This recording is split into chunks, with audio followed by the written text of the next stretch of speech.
like after filing the complaint, the first step is to go for a mediation for all the parties in the consumer dispute. The idea of pre-litigation mediation is also picking up. As we say, as I mentioned about the Commercial Courts Act and the Consumer Courts Act, both promote for or give us the first step to go for the mediation. And then if it is the disputes are not resolved, then parties are free to litigate. So there are many help desks. Particularly, I'm from Delhi, capital of India. So there in Delhi High Court, we have a help desk which help many parties to come forward and request for the mediation. Even the court has not referred the matter to the mediation, but there is a help desk which any party who's aware about the procedure of mediation can approach the help desk and try and settle their dispute via mediation. Mediation in India is mainly court annexed, but which particularly procedurally separates, but institutionally coordinated with court proceedings, and presently quite prevalent in the Indian legal system, where the court. Is there any problem in the technical? Sorry? Yeah. Is it fine? I'm audible? Is it okay? I guess you can continue.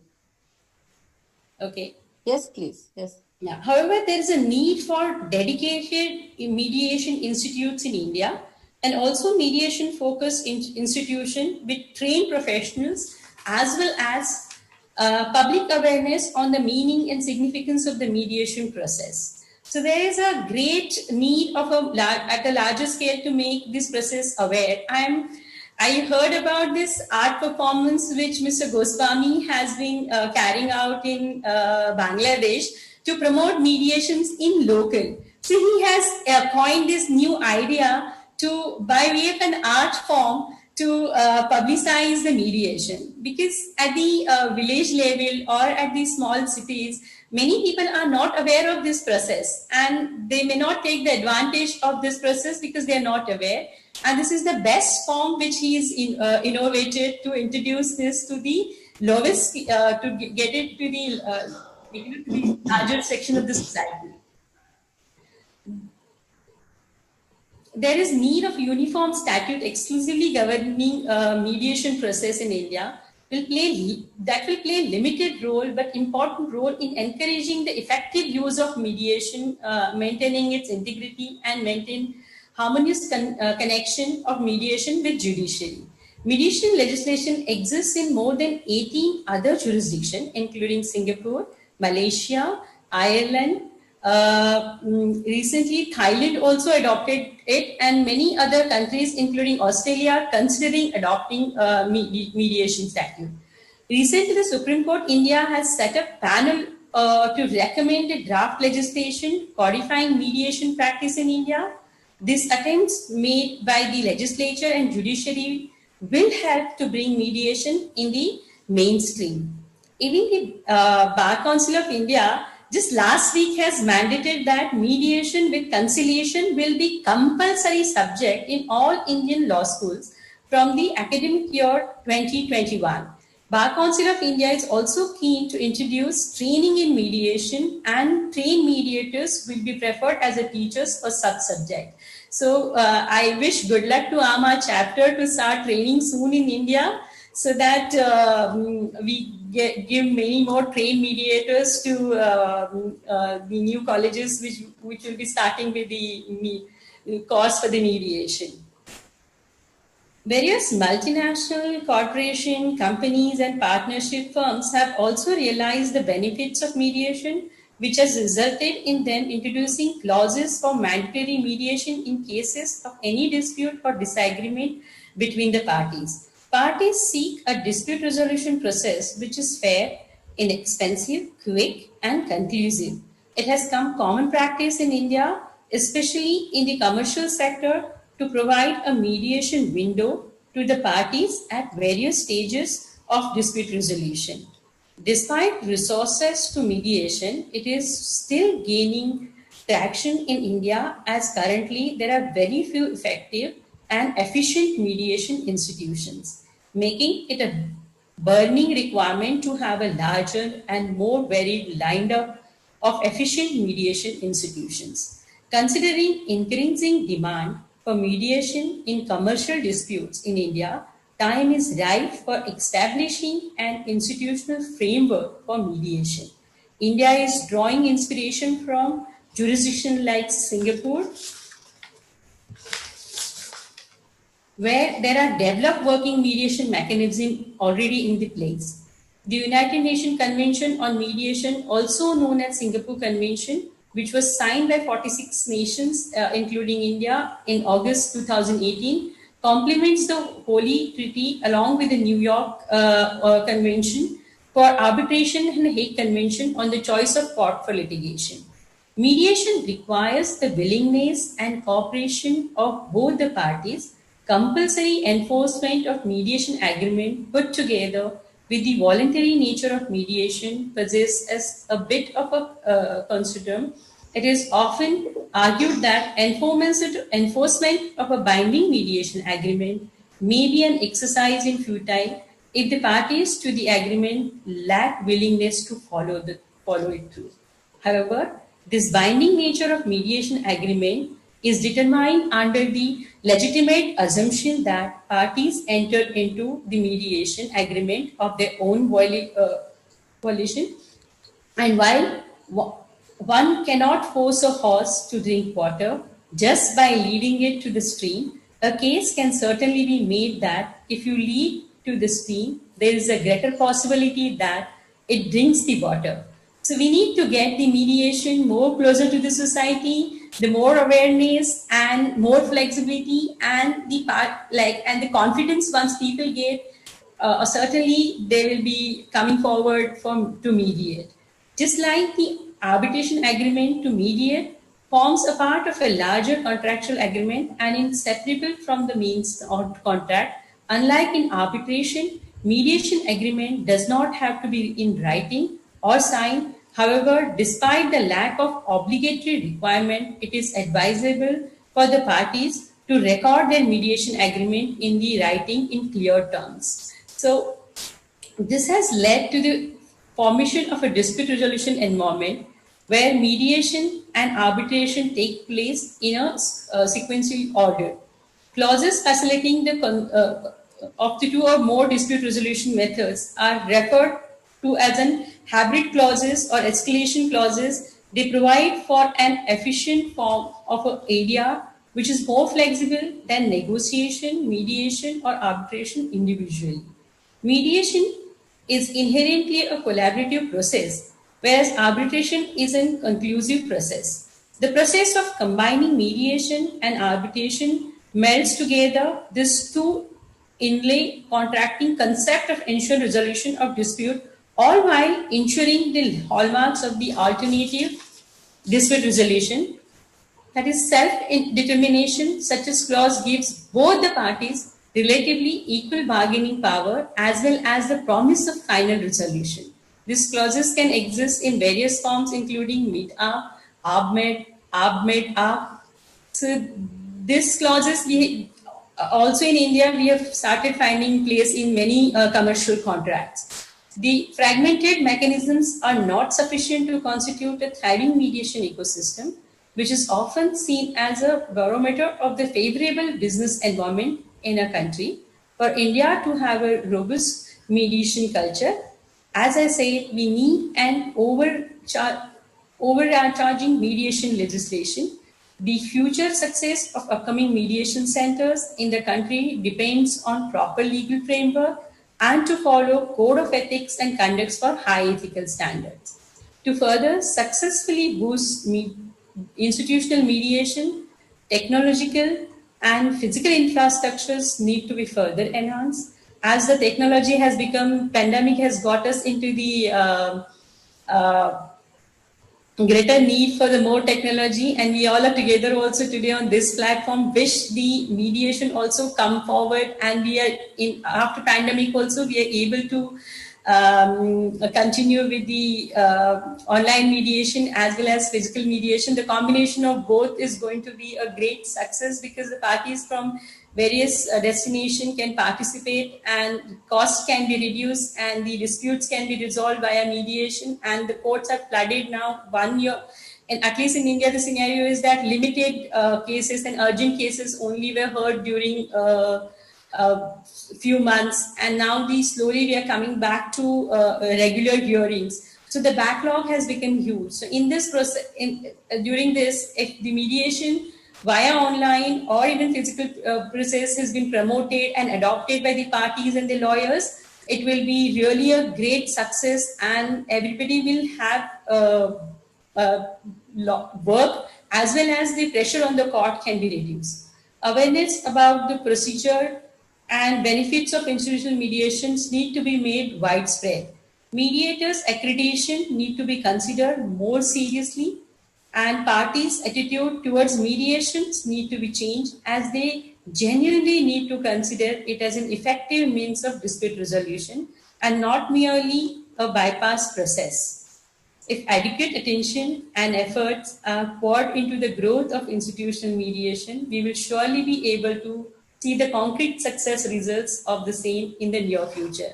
And I'm really hopeful for the mediation to be a bright success, and more people coming forward after pandemic, during this situation also for the mediation, because that's more or so people are now becoming aware. And during this lockdown period in India, 2 or 3 parties actually approached and wish that the matter should be resolved sooner. So they adopted the way of mediation, which usually otherwise they would have gone into litigation. So I see a bright future for mediation, and wish a lot of good luck to AAMA to take it further in all over Asia Pacific. And I will pass it on to the next speaker. Thank you so much for the AAMA to giving me this opportunity to speak in this event. Thank you very much, Manisha, for your presentation about the mediation in India. It was very insightful and informing, and also your wishes for the future of mediation. Thanks a lot. And now our next guest is Mr. Justice Kudus Saman, Judge, Supreme Court of Bangladesh. Welcome here. Yes, please.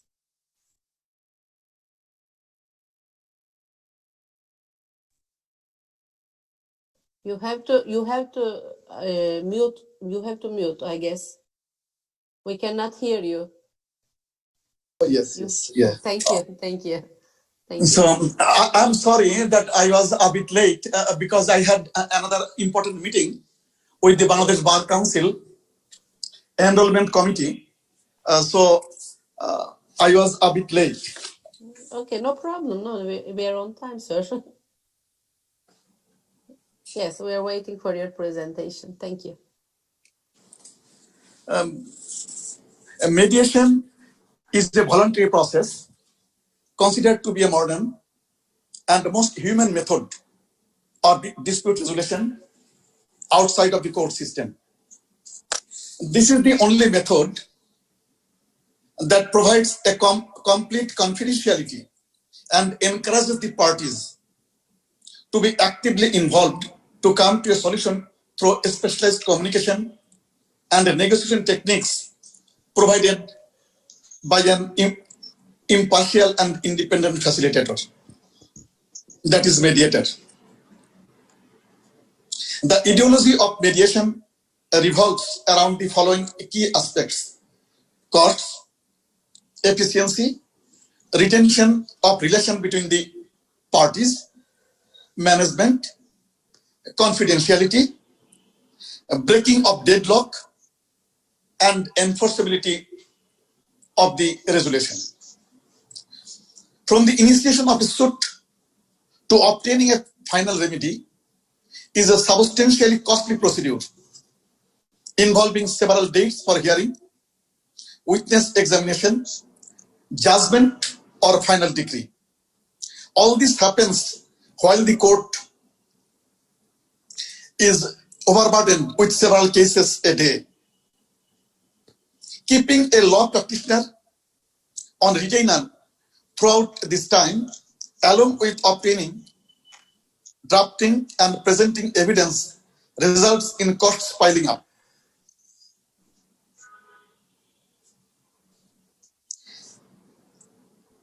After a preliminary meeting with the parties, the mediator can sketch up a timeline and follow it to make adjustments as per the needs of the parties and as per their agreement. This also allows, mediation also allows the parties to be the ones to manage the time when and where the dispute sits. Another attractive prospect of opting for mediation is the privacy it provides. The mediator is not only bound by the confidentiality clause over the whole process, but also to each party respectively. Whereas a court proceedings would lead to the matter to be in public purview, that is most the case. That is not the case with the mediation. This privacy towards each of the parties individually provides the opportunity to break deadlocks, if any, in the process. The mediator can perform subtle diplomacy, that is, hold private meetings with each of the parties to unify their final needs and provide a mutually acceptable solution. At the end of a mediation, the outcome is recorded on paper and signed by the parties once the outcome is reached. This document is binding on the parties and can be easily enforced even through a court of law. Over the time, mediation has developed in numerous methods to cope with the difficult and unique requirements of different types of disputes. Evaluative mediation focuses on the predicament of the parties are facing. The mediator will view his option on what should be the outcome if the parties are to go to a court of law. And on the other hand, the settlement options he can offer the parties to explore. In facilitative mediation, the mediator does not provide options of settlement to the parties, but encourages them to converse, ensuring a safe environment to discuss the issues without reaching a deadlock. However, what is to be discussed and not discussed are still reigned by the parties, ensuring fully privacy and confidentiality. When the communication and relations between the parties break down, they can opt for transformative mediation. This method is useful for continued interaction between the parties, especially when they are commercially involved. The outcome is measured by the parties feeling good about themselves. This method has also seen success in improving installment in family case disputes. Narrative mediation takes a creative approach in dispute resolution as it diverts the parties away from the problem and focuses on narratives, storytellings to solve the underlying problem.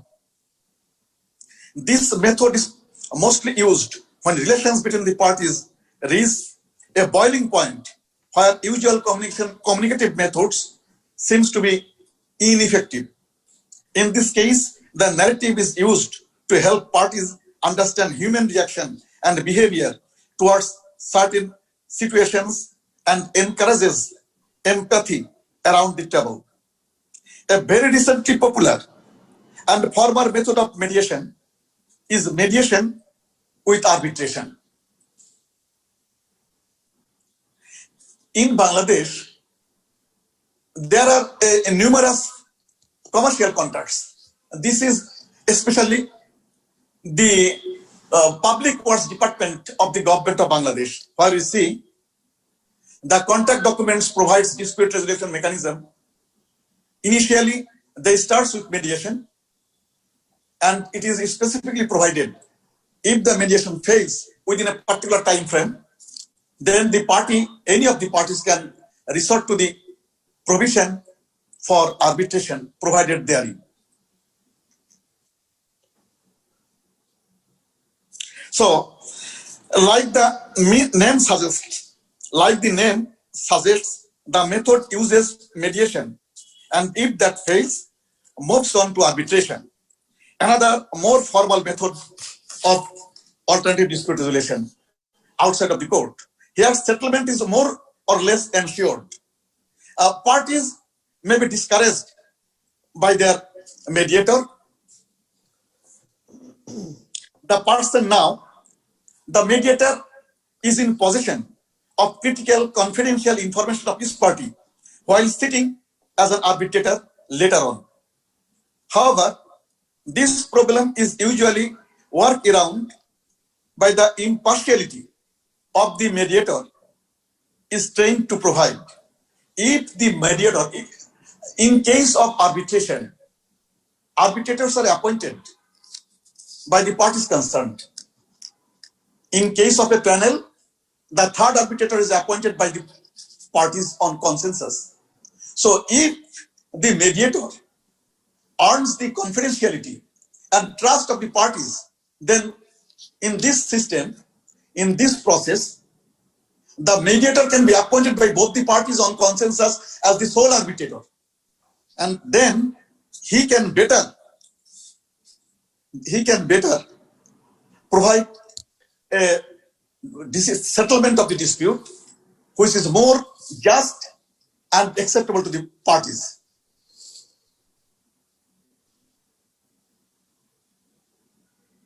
Now the question is,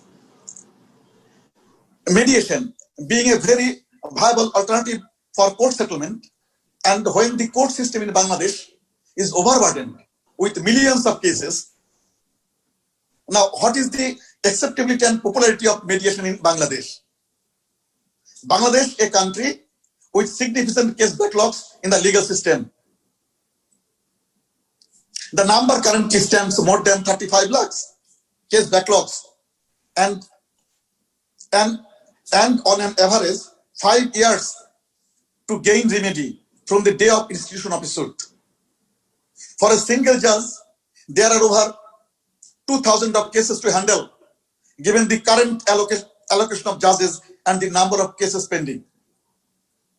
With these figures only to go up, one might wonder why the general population do not opt out for the out of court settlement. Bangladesh faces a unique roadblock to the path of secure and widely used alternative dispute resolution, that is mediation. The Code of Civil Procedure of Bangladesh in section 89A sets out all the statutes in relation to mediation. Here, the court is given the discretion to mediate itself if it thinks fit, or ask the parties or their representatives to mediate through a list of mediators prepared by the district judge in consultation with the president of the district bar association. Also, either of the two ways will come to effect once the parties involved write an application to the effect that they are interested to mediate the dispute or the case. Here, the freedom is offered by mediation is upheld as the parties are at liberty to select the procedure to be followed. The fees of the mediators and the mediator itself. Here also the mediator must give importance to the confidentiality and privacy of the mediation.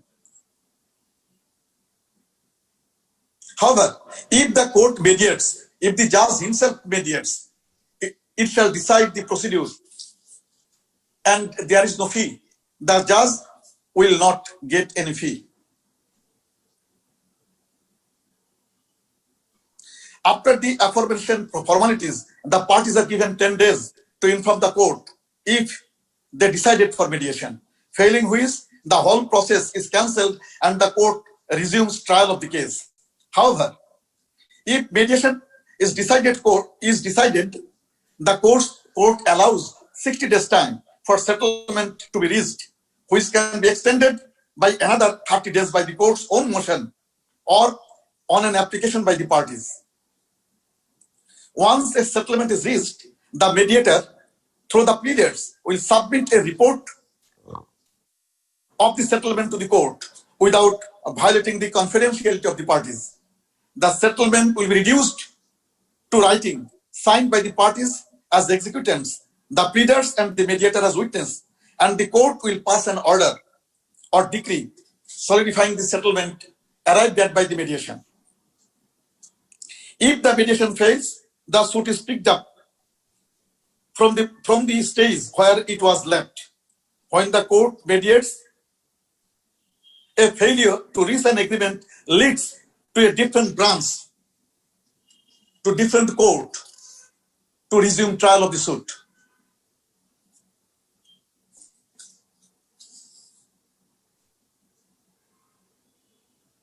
If a suit is decided on mediation, then the plaintiff is entitled to get back the court fee he paid on the suit within 60 days.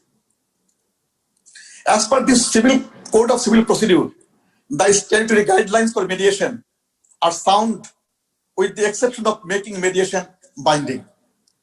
Many countries have, because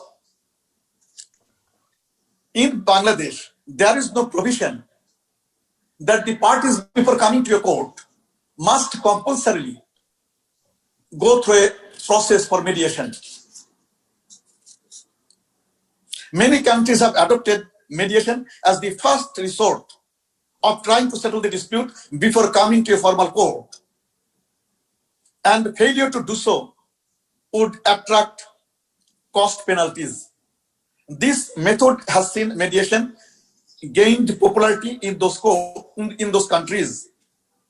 Another point to note would be the lack of mentioning a qualified mediator to facilitate the process.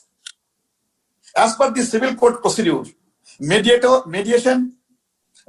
can be only retired district judges or a neutral law practitioner. However, with various trainings a mediator needs to undertake, which are now available, a sound facilitation is impossible without training. So, the retired district judges and the lawyers who have been made eligible to be mediators, they must compulsorily should go through an appropriate training process. This has to do with Bangladesh's lack of qualified and trained mediators, leaving a little option. As per the Austrian Adalat Ain 2003, a different provisions are laid out for mediation in case of disputes arising on behalf of the financial institutions. As per section 22 of the law, after the defendant submits their written statement, the court can invoke section 24 of the law and invite the parties to mediate. As per the law, the mediator can be a retired judge, a neutral third party, or a retired financial institution employee, or anyone who is qualified. There is, however, an exception that anyone working for the Bangladesh government is prohibited to be a mediator. Also, it is encouraged that the rules for mediation, the fees of the mediator should be discussed and arranged by the parties only. Like the provisions set out in CPC, if a settlement is reached through mediation, the pleaders will submit a report for settlement to the Adalat court without violating the confidentiality of the parties. The agreement of the parties will be reduced to writing, signed by the parties and executants, the pleaders, and the mediators as witnesses, and the court shall pass an order or decree on the basis of the outcome of the mediation process. Once the court directs the parties for mediation, the parties get 60 days time for the process, which would be extended through application from either party by another 30 days. Also, once an agreement to mediation is reached, the court will provide the parties with 10 days to select a mediator, failing which the court shall appoint a mediator. Subsection 8 ensures that confidentiality is to be maintained throughout the process and is of utmost importance. Any material or evidence arising out of the process cannot be used in any subsequent legal proceedings. Same as the provision laid out in the Code of Civil Procedure. Once a settlement is reached, the court will refund the fees paid in relation to the suit, irrespective of the Court Fees Act 1870.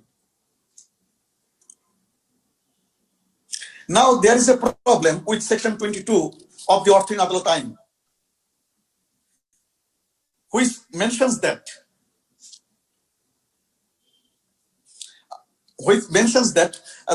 that subject to Section 24,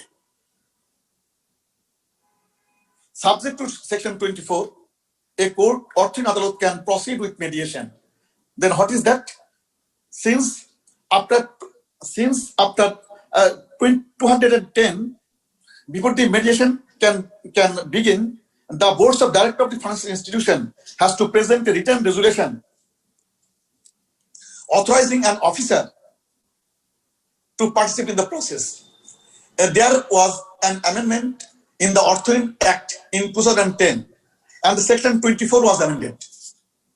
Section 24 provides every board of directors of a financial institution or bank, they will, by adopting a resolution, authorize a person who will be appointed in the court to participate in the mediation process on behalf of the financial institution. And unless that appointment is made, the court cannot proceed with mediation. So far, the appointment of this representation is concerned, we know about a couple of banks only. Only a couple of banks have made this appointment for resolution. But other institutions, about hundreds, they are yet to make such appointment. This is a real obstacle in the way of settlement of Orthoin cases through mediation. This inaction of the financial institutions has made the mediation process in Orthoin cases totally inoperative. There are literally no success stories of settlement of Orthoin cases through mediation due to unwillingness of the financial institutions. As per Section 25, if the claim is worth above 5 crore taka, the managing director of the financial institution has to be empowered to handle the claim. The Orthoin Adalat Ain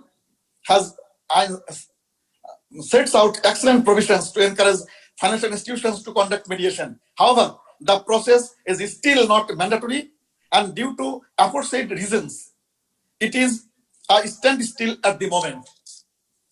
In fact, the courts could not dispose of a single Orthoin case on the basis of mediation till to date. The Family Court Ordinance 1985 was the first law to promote mediation in Bangladesh. There are two options of mediation as per the ordinance. The first, at the pre-trial stage, when the court scrutinizes the plaint, the written statement and documents submitted by the parties. At this point, the court ascertains the issues as to be dealt with and attempts reconciliation or compromise between the parties. The second stage is pre-judgment stage, where the same is attempted before a judgment is pronounced. If a compromise or a settlement is reached, a decree is set out in that manner. The implementation of Excuse me, sir. I know there is a yes, please. lot to tell about it, but we have the last 2 minutes. If possible, can you summarize it, please? Can you Okay. summarize it? Thank you. Okay. About you. 40% of about 30% of cases of family courts, mediation has been a success. So in Bangladesh, pending case mediation processes, the only success story is the family courts, and about 40% of cases is being disposed of through mediation process.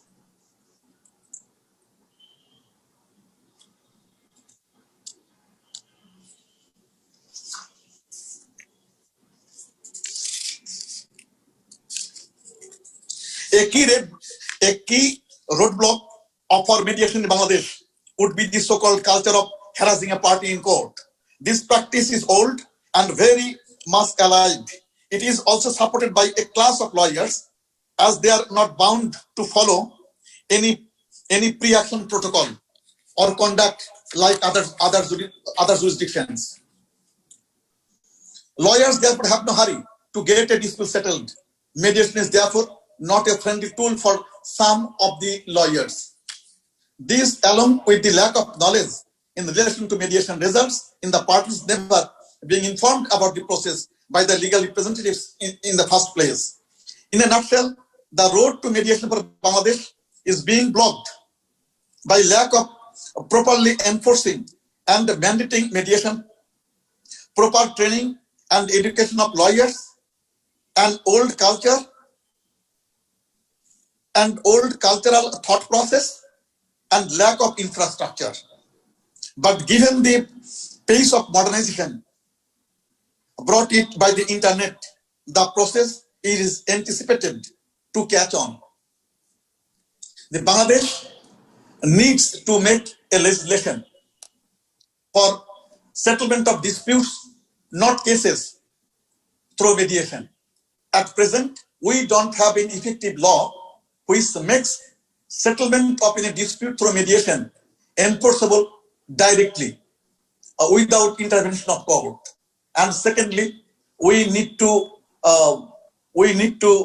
encourage our lawyers, a class of lawyers who thinks mediation will impact negatively on their profession. They will lose cases and they will be professionally affected. This mindset will have to be changed through proper interaction and training and sensitization of the lawyers of Bangladesh. Thank you.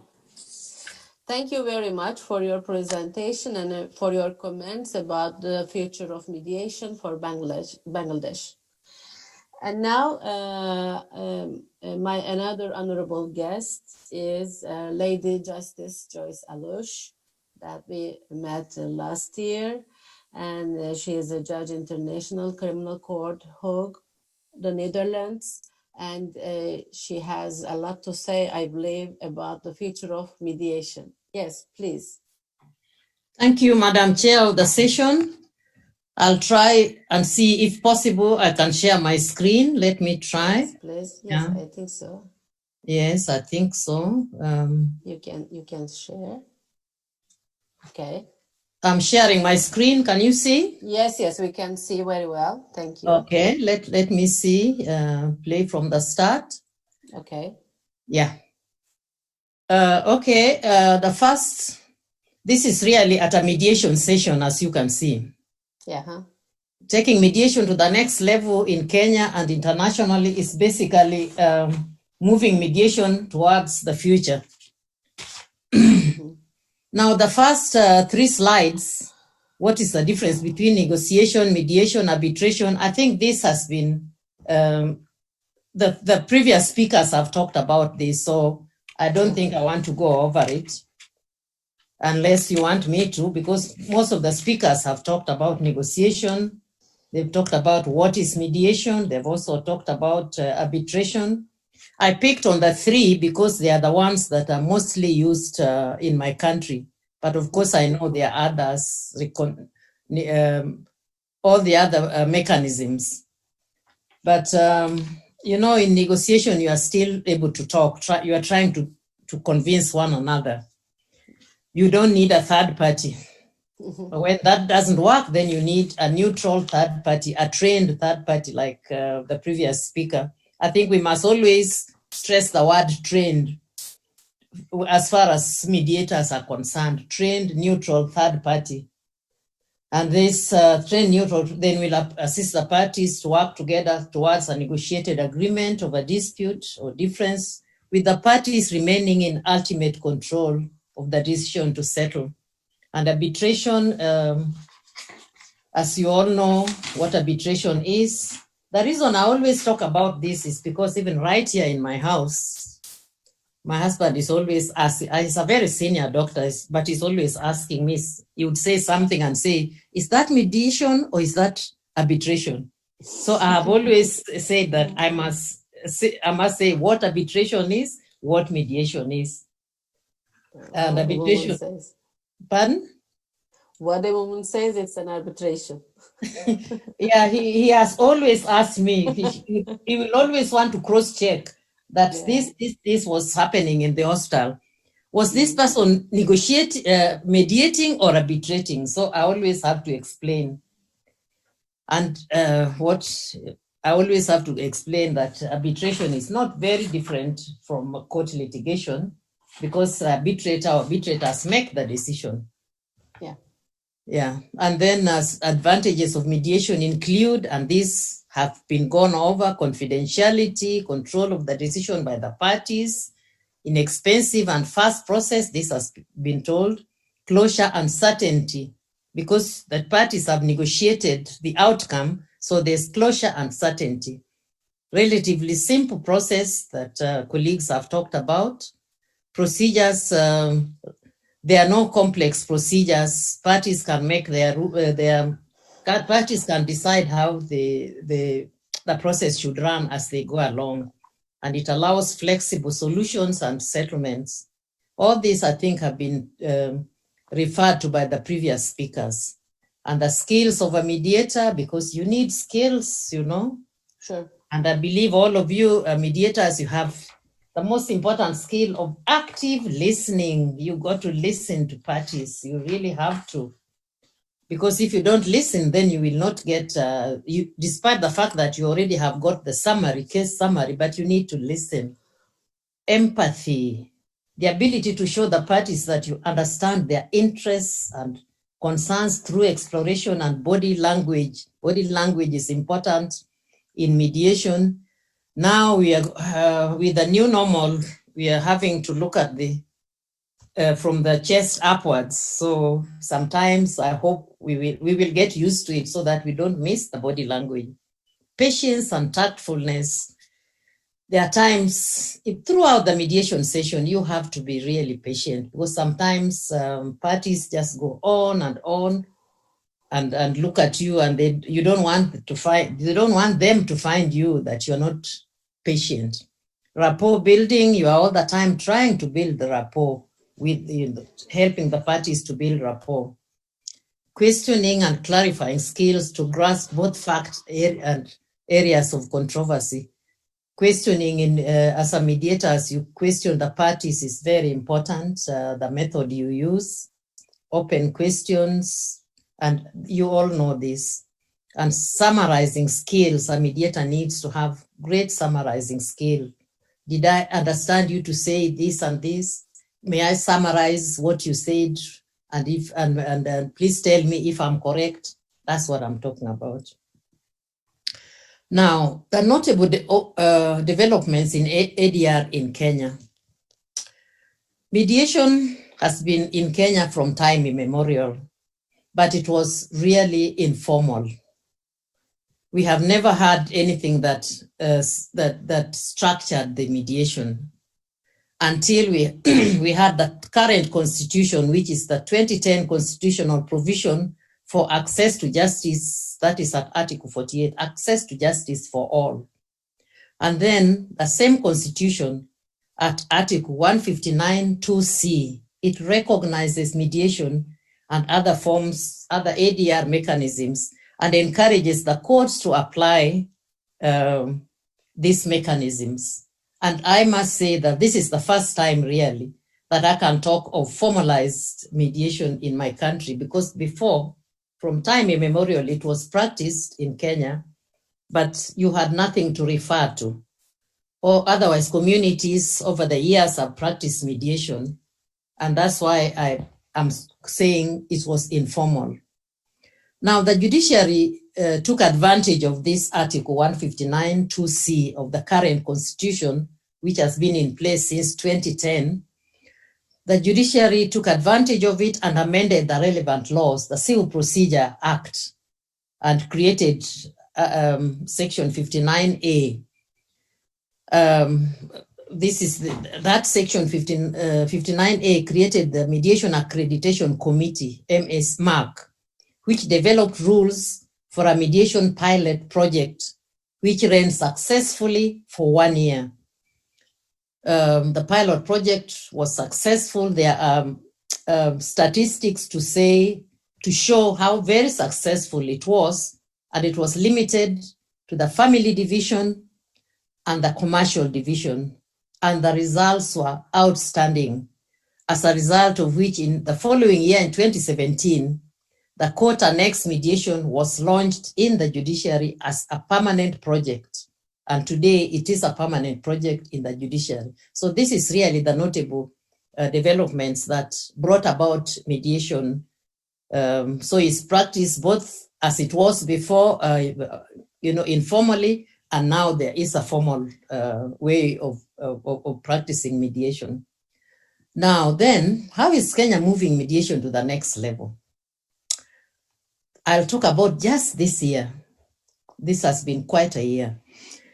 In January of this year, by that time, I don't think we were aware that COVID-19 was coming. There was a registration of the Mediation Association of Kenya. It was aimed at standardizing the mediation practice and promoting public awareness.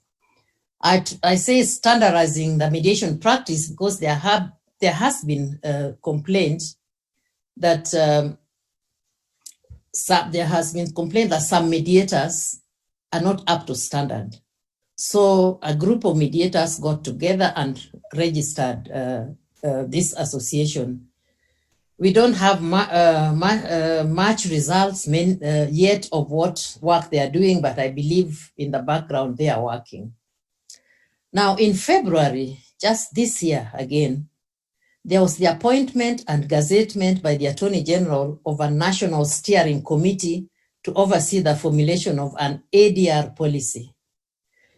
They are still working at this ADR policy, and they are yet to, I suppose COVID must have interfered with several things, including this one, because we haven't got the policy yet, but there is a National Steering Committee that is working on that.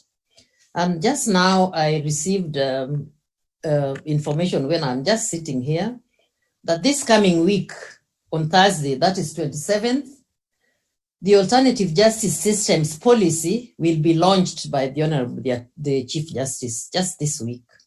So that is also hopefully taking mediation to the next level. Now then, in March of 2020, the COVID pandemic hit the world, and partial lockdown. At least that's what we experienced here in Kenya. I believe some other countries also you did.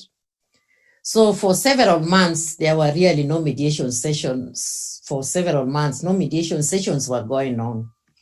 It wasn't, for example, personally for me, I didn't have any mediation sessions until about June, late June, this year. But I had to do those two virtually.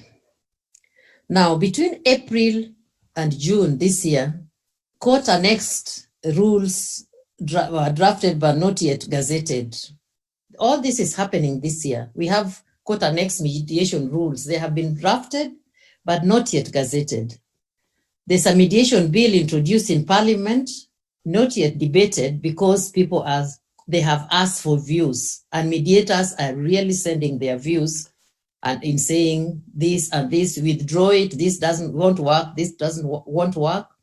But prior to the mediation bill being introduced in Parliament, in the Senate also there was a mediation bill.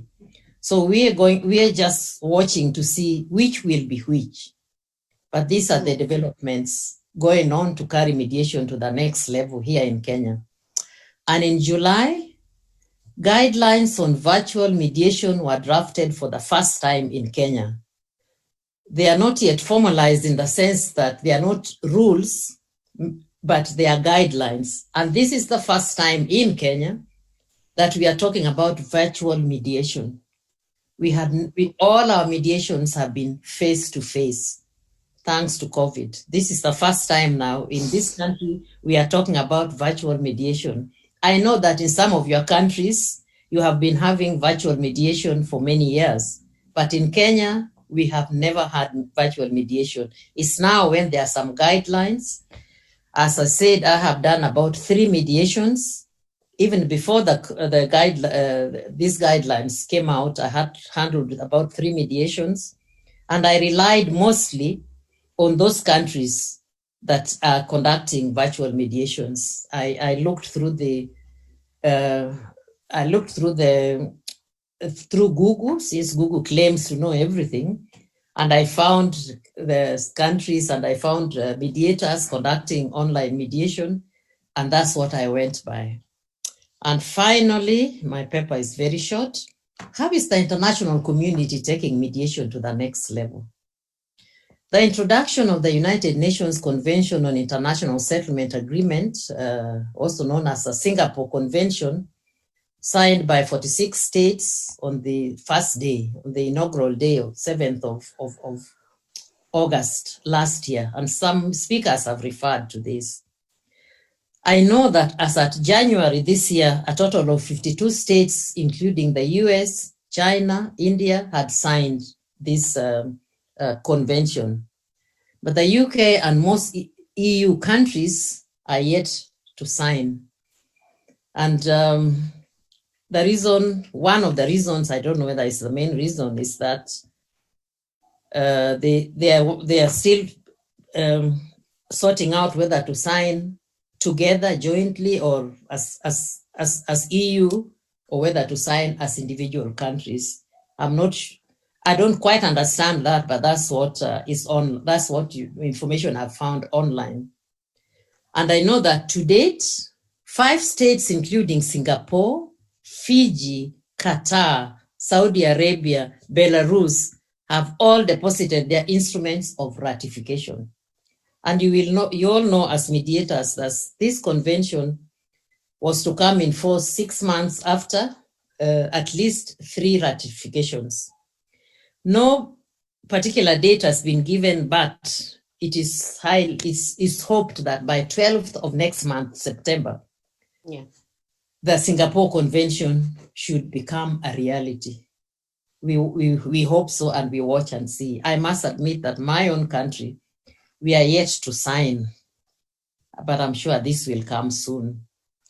So the convention, as some of you have, as virtually all of you know, marks a key point in mediation as it offers a new leg in the settlement of cross-border disputes, and thus takes mediation to the next level internationally. And that's great. That's a good thing for mediation. And there you are, virtual mediation, ladies and gentlemen. Thank you, Madam Chair, for giving me this opportunity. Thank you. Thank you very much. It was very insightful about mediation in Kenya and the future of it. And I'm really happy that you're also mentioning about the Singapore Convention, which will be probably the future of conflict resolution in the global world. So now our new guest is... Shall I stop sharing my screen please. now? Thank you.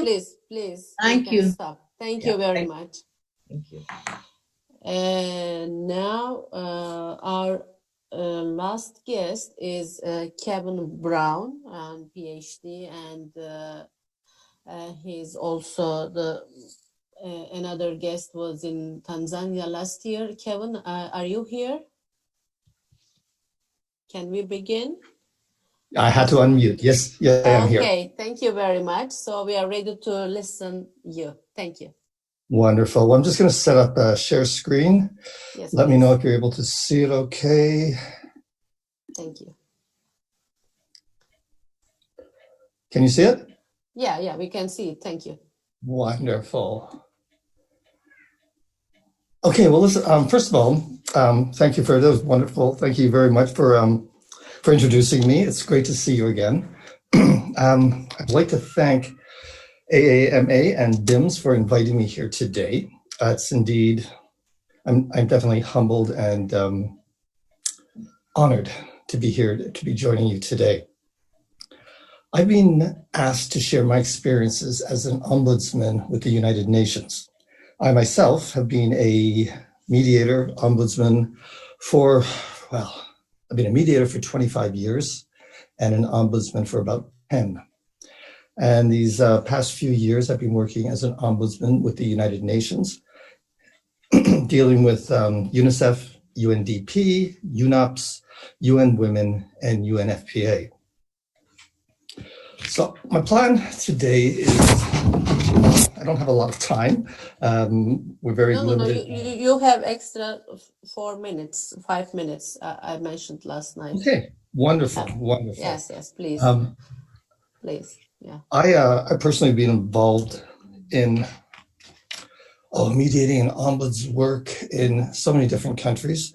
I do my work internationally. So I've worked in Afghanistan, Thailand, Rwanda, Georgia, Germany, Belgium, Romania, Ukraine, Canada, where I'm from, USA, Bangladesh, with UNICEF in Bangladesh, Kazakhstan, Tajikistan, Jordan, Cairo, and of course here in Spain, where I'm now living. And it's my belief that the field of mediation is rapidly evolving. I agree with Judge Elwich completely. And we're evolving in many different directions. And we are indeed moving towards the future. And I just love the theme of this year's conference. In corporate, civil, commercial, medical, education, often and very frequently, these organizations are looking for and utilizing ombudsmen in the positions. And an ombudsman is a little bit different from a mediator, but we all pretty much start out as mediators. I've been an ombuds with the UN, as I mentioned, and most of my work is international, focusing on workplace disputes. Now, the question I'm asked the most is, what kind of cases do you deal with, Kevin? My answer is basically anything that can cause a conflict in the workplace is something that can be brought to the Office of the Ombudsman. Now, in the UN, if you're unable to fix a conflict yourself, there's really two roads that you can take. There's the formal route or there's the informal route. I don't normally get involved in the formal processes. I deal with informal processes and helping my visitors or my clients to resolve their conflicts. Now, my primary role as an ombudsman, let me just clarify the difference between formal and informal. Formal processes are those processes that involve investigations, ethics, audit, management evaluations, and lawyers, and the tribunal if necessary or as necessary. I don't generally deal with any of those areas. I work on an informal basis, and I'll explain some of the duties that I do in a few moments. My primary role is intervening in cases with conflicts concerning disputes at work. Pretty simple, straightforward. The ombuds is the voice of fairness and due process. Not only does he intervene when disputes have arisen, we also are involved in the prevention of workplace conflicts. If there's a dispute between two colleagues and the ombudsman can help resolve it, we do. If there's a dispute between a staff member and an outside agency, or supervisor and supervisee, we can become involved. The supervisor and supervisee are usually performance evaluation issues, but there's others as well.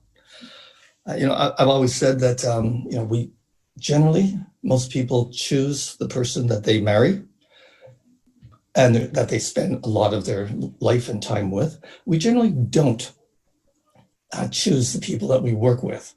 And so conflicts are bound to happen. It's just a natural process.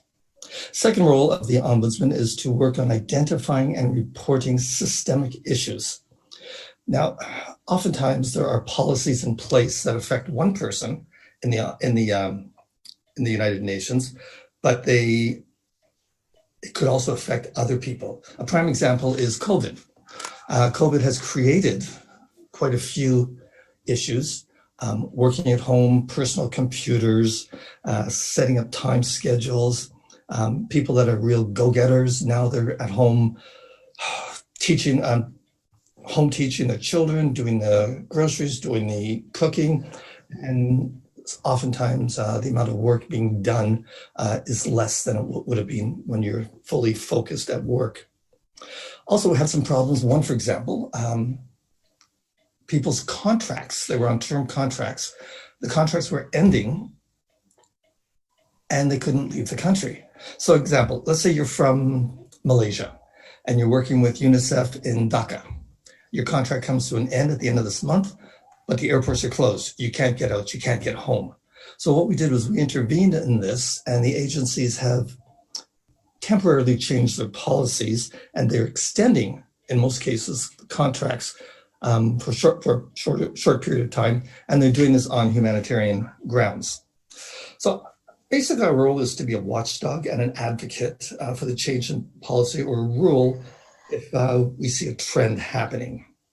Third role is trying to prevent the conflict from happening. What we do in those cases is trainings, town halls, presentations. We do courses on negotiation and communication. And as I mentioned, conflicts are inevitable, so whatever people can do to prevent these conflicts from occurring, the better it is. And I apologize, I forgot to change my PowerPoint. These are the types of cases that we do. And as you see, it covers a wide range of areas. Now, the Ombudsman has 4 principles that we work with. Independence. We are independent of any other agency within the organization, so that allows us to do our work without being pressured by anyone else or having to report to anyone outside of our office. We're neutral and impartial. We don't take a personal interest or stake in the details. We don't advocate for one person. We are there to support the parties to help them resolve the conflict. Confidentiality, extremely important. People will not talk to us if they don't feel that they're going to be confidential. They come to us because they want to ask questions and find out about their conflict and how they can resolve it, not without necessarily letting anybody else in the organization become aware of it. There's only 2 exceptions to confidentiality. The first exception is if there is imminent risk of serious harm to someone, and the second one is if somebody authorizes me to speak with somebody else. The informality I have already touched on. I don't do investigations, as I mentioned, but I can do fact-finding. And that allows us to find out details and facts regarding the different cases that have come up or that are in process. Now, what does an ombudsman do? Joyce, you mentioned this a moment ago. We listen, active listening. Hugely important to what we do, hugely important to be able to hear what our visitors are telling us. Hugely important so that we get a real understanding of what's going on in the conflict. We identify and evaluate options. Somebody will come to me and saying, here's the situation, what can I do? Well, an ombudsman isn't everything to everyone. I'm not a lawyer. I'm not an HR person. I'm not the ethics area. I'm not a counselor or a psychologist, but we're able to refer people to the different areas when or as necessary. So identify options to resolve the issues. Coaching, huge part of my work. I do a lot of conflict coaching to enable visitors to better handle the conflicts that come up or the conflicts that they have already occurred. Subtle diplomacy is also something else that we do. When people don't want to be in the same room as the other individual, a lot of shuttle diplomacy will happen, which basically means I will go to one party, talk to them, and then I'll go to the other party, talk to them, trying to help them resolve their issues. We also conduct mediations. That's a huge part. Most of my work, as it has been ever since I joined the United Nations, has been on Zoom or Skype or the telephone. So, being quarantined really hasn't affected my daily work simply because, I'm still able to do it virtually. Now, I have to admit, doing a mediation online virtually is not quite the same as doing it face to face. You don't see the body language necessarily. You don't see the person, breaking their pencil because they're getting angry. And you don't really know if they're watching the football game during the mediation or how much attention they're actually paying. You try to do as best you can to make sure that people are attentive and are there with us.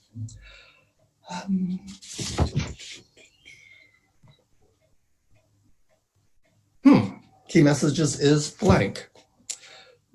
Interesting. There we go. Conflict is part of everyone's life. Anybody that says they've never been in conflict either don't understand the term conflict or they just, they're hiding from it. A married couple has conflicts and they resolve them. It's how you resolve your conflicts that makes the difference. It's unavoidable. It's there. It happens every day to everyone. And again, how you deal with your conflict is what makes all the difference on how it's going to be resolved. Conflict management is everyone's responsibility, especially in the workplace. If there are conflicts going on and the manager, between two employees, say, and the manager doesn't deal with it, well, then they're culpable as well. They've involved themselves by not being involved. Their job is to have a workplace that is safe for everyone. People like to come to work. People enjoy coming to work, and they're not stressed by other individuals at work. Very importantly, conflict needs to be addressed early. Unfortunately, that doesn't happen a lot. Conflict that tends to linger for months, sometimes years, sometimes, and it just builds and builds and builds. And by the time the client has contacted me, they're in such it's so entrenched in them that it's taken over their entire life.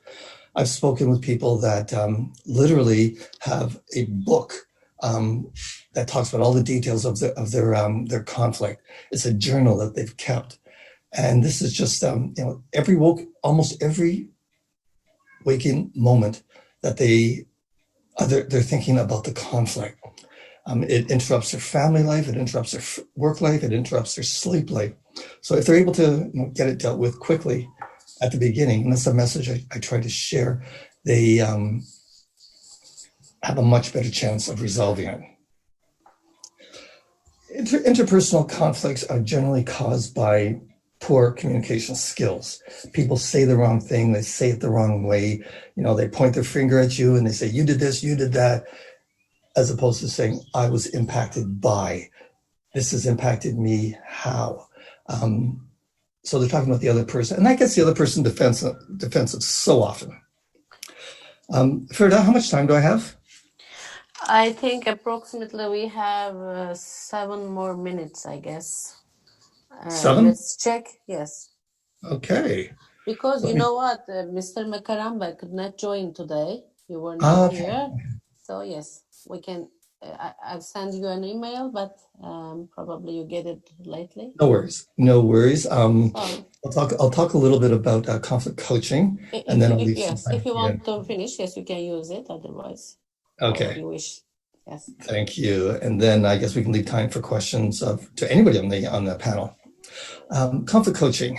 This is something that I spend a great deal of time on. My own personal preference is to have people deal with their conflicts at the lowest level. I did this as a mediator, and I do this as an ombuds, helping them to actualize what's been going on in their life, helping them to figure out ways to resolve the conflict that they're in and how to prevent conflicts from happening in the future. Now, when I meet somebody, the first and foremost thing that I do is I allow them to vent, allow them to talk about their conflict, allow them to talk my ear off, basically. My job is to just actively listen. Occasionally, I'll ask questions for clarification, or I will take notes and then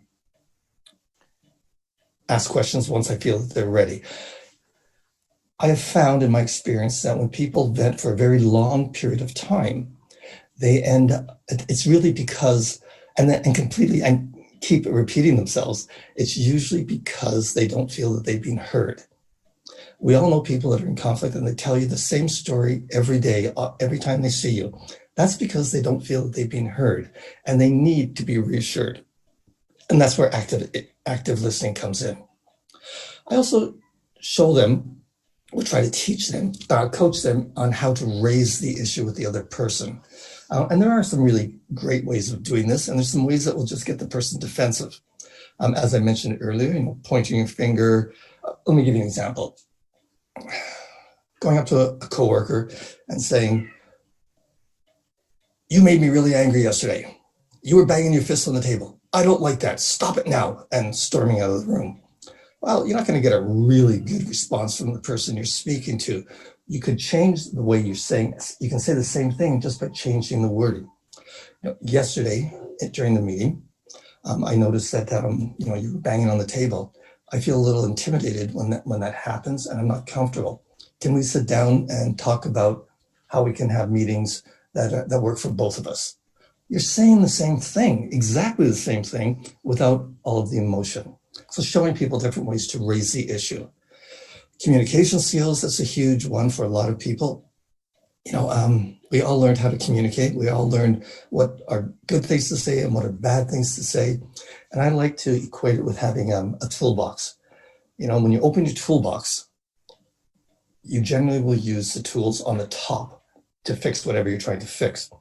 And when you don't use something for a while, it falls to the bottom of the toolbox and you forget about it. So teaching people or showing people how to use some of the communication skills that they've forgotten about, moving them to the top of the toolbox helps. And we do a lot of that in our trainings. Defining the issues, making sure people actually say what it is that has bothered them, what their needs and interests, getting them away from their positions and helping them to find a way to see what they really, really want out of this and working there instead of the positions. I had one very recently where he said he was being put on an improvement plan at work, which are great to help people that are low performers improve their work. Unfortunately, though, at times when they don't improve, then they're terminated from their position because they're not doing the job that they want to do. All he wanted was the facts. I want to know what happened here. I want to know the person who complained. I want to know what it was I said. Focus on the facts. Talking to him, and it took a while to get him to say, okay, what is it that you really want out of this? And his answer, eventually was quite simple. I want to keep my job. I want a more harmonious workplace. I want to get along with everyone. So let's deal with those things instead of dealing with the facts. And that's what establishing the goal as well, helping people to prepare. I always have people give an opening statement before a mediation, and I help them with that because I don't want them coming into a mediation saying, I'm here because I want you fired. That's not really going to go very far, or it's going to be a really bad way to start off a mediation. I just generally ask them to say, what it is that got you here today and what it is you would like to achieve in the mediation with the other person. I'll also do some follow-up as well. What I want to say, at least in this time frame, I had originally missed people that were for the session would all be doing an hour's worth of speaking. So I had a huge presentation done. I just tried to summarize really it. short. So I hope I was able to get the message across. And I'd love to answer if you have any questions, if there's time. You know what? I'm also the member of a global mediation panel from Turkey for Ombudsman of UN for funds and projects. And so, as far as I've seen, and you also mentioned a little bit that the mediation will be also much more active in the workplace disputes in UN and the other organizations. So can we say that maybe most of the conflict resolutions will be solved in mediation in future years with online dispute resolution methods or some other physical methods? What do you believe? That's a great question. Thank you, Ferda. My work, as I think I mentioned, is mostly online. I do virtual work all the time now, and I always have, because I live in Spain, and I told you the different countries I work in, and the costs are tremendous to send me to all the different places to mediate. I do, or in the past, not since March 11th, I did do some traveling around and doing town halls, presentations, training, and meeting with people, and doing mediations as as necessary. UNICEF, I think, is a great example right now. UNICEF has recently decided, they had a huge review on the organization. They decided that mediation was the way to go. Yeah.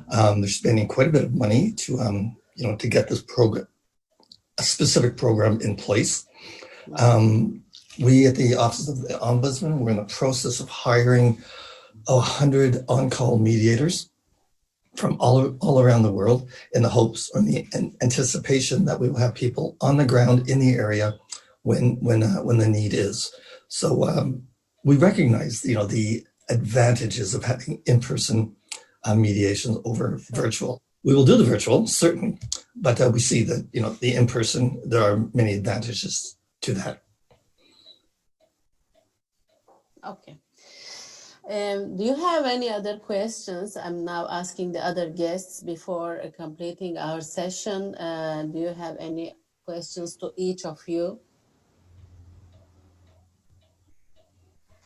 Okay, I Yes. see that. Yeah, yes, please. Yes, please, sister. I just want to ask Kevin. His first point was on conflict coaching. His first point was vent. Allow the parties to talk about the event, and then what follows after they've talked about it, maybe cried over it or something. Then how do you take them from there to the next stage? Step. Yeah, that's an excellent question, Joyce. Thank you. And there's no real one answer to that, because every situation is different. But what it's called shifting, at least that's what I call it. When you have when somebody is focused on the past, focused on the anger, focused on the conflict, shifting them into the future. So I'll give you a prime example. I remember having somebody saying, I've been working there for 6 years, and the last year has been the worst year of my life. So that's a flag for me. So I asked them, so tell me about what it was like a year and a day ago, before the conflict happened. And because they've been focused on the year that they've been in conflict, they said, well, it's much better. We worked better together. We got along. We had coffee together, et cetera, et cetera, et cetera. And so my next question then would normally be, so how can you get back to that? And it's giving to them. I don't come up with their answers for them. I want them, because we're all brilliant individuals that can figure out our own lives and what we need to do. And if somebody else tells them what to do, in my opinion, that doesn't really work all that well. I don't do the directive mediation. I do the transformative type of mediation, or facilitated. So I get them to decide how they want to move forward. Good. Thank you. Okay. Thank you very much for all of my honorable guests for this concurrent session. And now I want to leave the stage to Priyanka for the other session. Thanks. Thank you. Priyanka. Thank you. Thank you so much for that. And thanks a lot, Kevin, Auntie Justice, and for having and Manisha ma'am, also Justice Kudus, for having such an insightful session. I'm sure we all learned a lot and got an idea about what is holding for the world of mediation in the coming times. So for the third session, I'm really glad to have a brilliant and varied panel on my end. I have 7 speakers from different parts of the world, and I hope that we can cover the understanding of mediation and the future prospects of it in those particular territories and also across the world. I would start my session by saying, by using this very brilliant quote by Eleanor Roosevelt, the future belongs to those who believe in the beauty of their dreams. Well, I believe that us in the mediation community have much to look forward to. And, I believe that mediation is no more future. It is pretty much the present at this point of time, especially with the COVID situation. Online mediation is coming across brilliantly. And this very conference that we are doing currently is a great example of understanding how we can, overlook the boundaries and the territorial hurdles and still be together and conduct sessions. So that's a great way forward. Well, taking ahead my session forward, because we are a bit low on, and we have a cringe of time. So, and I want all my speakers to have their duration to share their thoughts. So for the theme,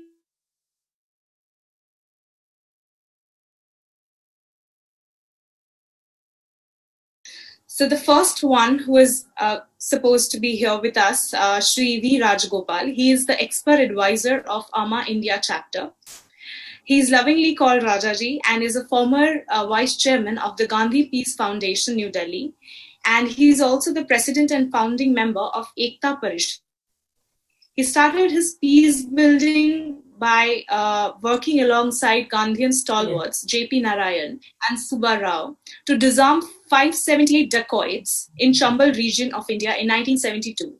Thereafter, he turned away from dealing with the direct violence and the cycle of revenge of dacoits to the indirect violence suffered by Adivasis, also known as the tribal groups, bonded laborers, and other landless communities affected by poverty and exploitation. In 2018, he went on an embarking mission of mobilizing 1 million people to non-violently address their livelihood rights.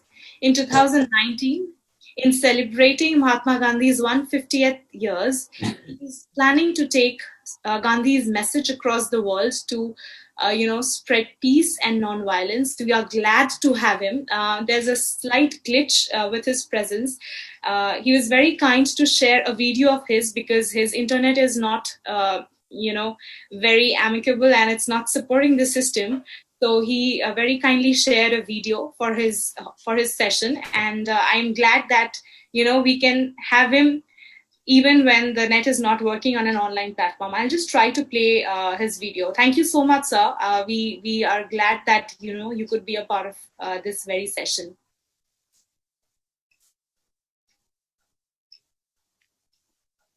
I will share my screen. Please do let me know once that's visible, and I'll just play the video.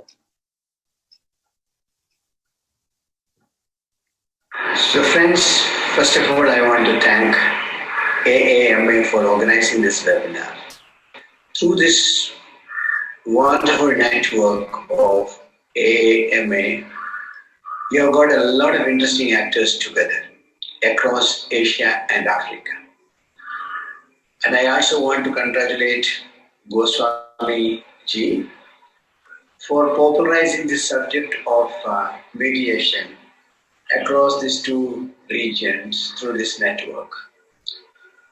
During this webinar, I have the following things to say. One, we are facing COVID-19, and COVID-19 is going to create a lot of conflict. People have already lost their land and resources. They have traveled all the way to cities to find a job. Now jobs are no more available, so they are traveling for livelihood and a lot more conflict for livelihood resources. Who will control the available livelihood resources?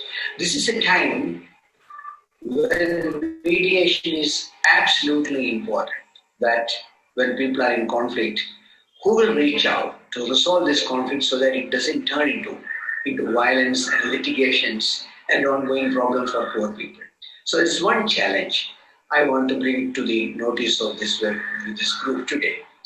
The second thing I want to inform you that the Jai Jagat, Victory for the World, was the campaign that we launched on 2nd of October 2019, and we were planning to travel, walk 1,000 kilometers through 11 countries to Geneva. We have completed India, Nepal, Pakistan, UAE, Iran, and when we were in Armenia, we were forced to terminate the yatra because of COVID-19. But during this journey, for about 6 months, we have found tremendous interest among people for non-violence and peace. People are tired of violence. People are tired of war. So in a situation where people are tired of war, conflict, and violence, this is our responsibility to find a non-violent way of transformation of our world.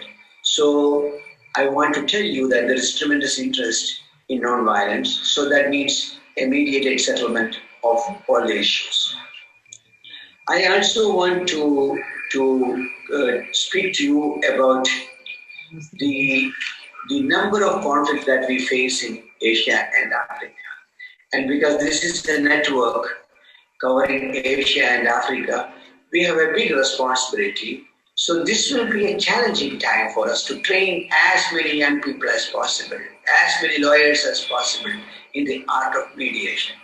And through mediation, through negotiated settlement, if we can solve problems, then I think we will be transforming this world differently, rather than leaving everything to conflict, violence, and war.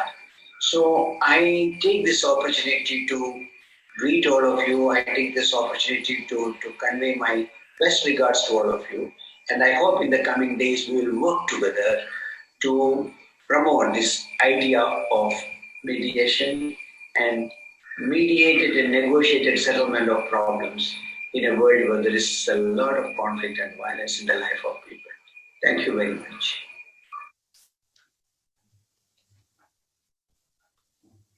Well, thank you so much, sir. We really hope that you could be here. Unfortunately, due to heavy rains in Kerala, he is unable to, join us through the net. So this was a good way to find out. And I can't, stop myself from again highlighting the very fact that he has pointed out that, we are really tired of violence and fighting. But of course, conflicts cannot be avoided. So it is high time that we move towards peaceful and more understanding way of solving those conflicts. Thank you so much for the insight, sir.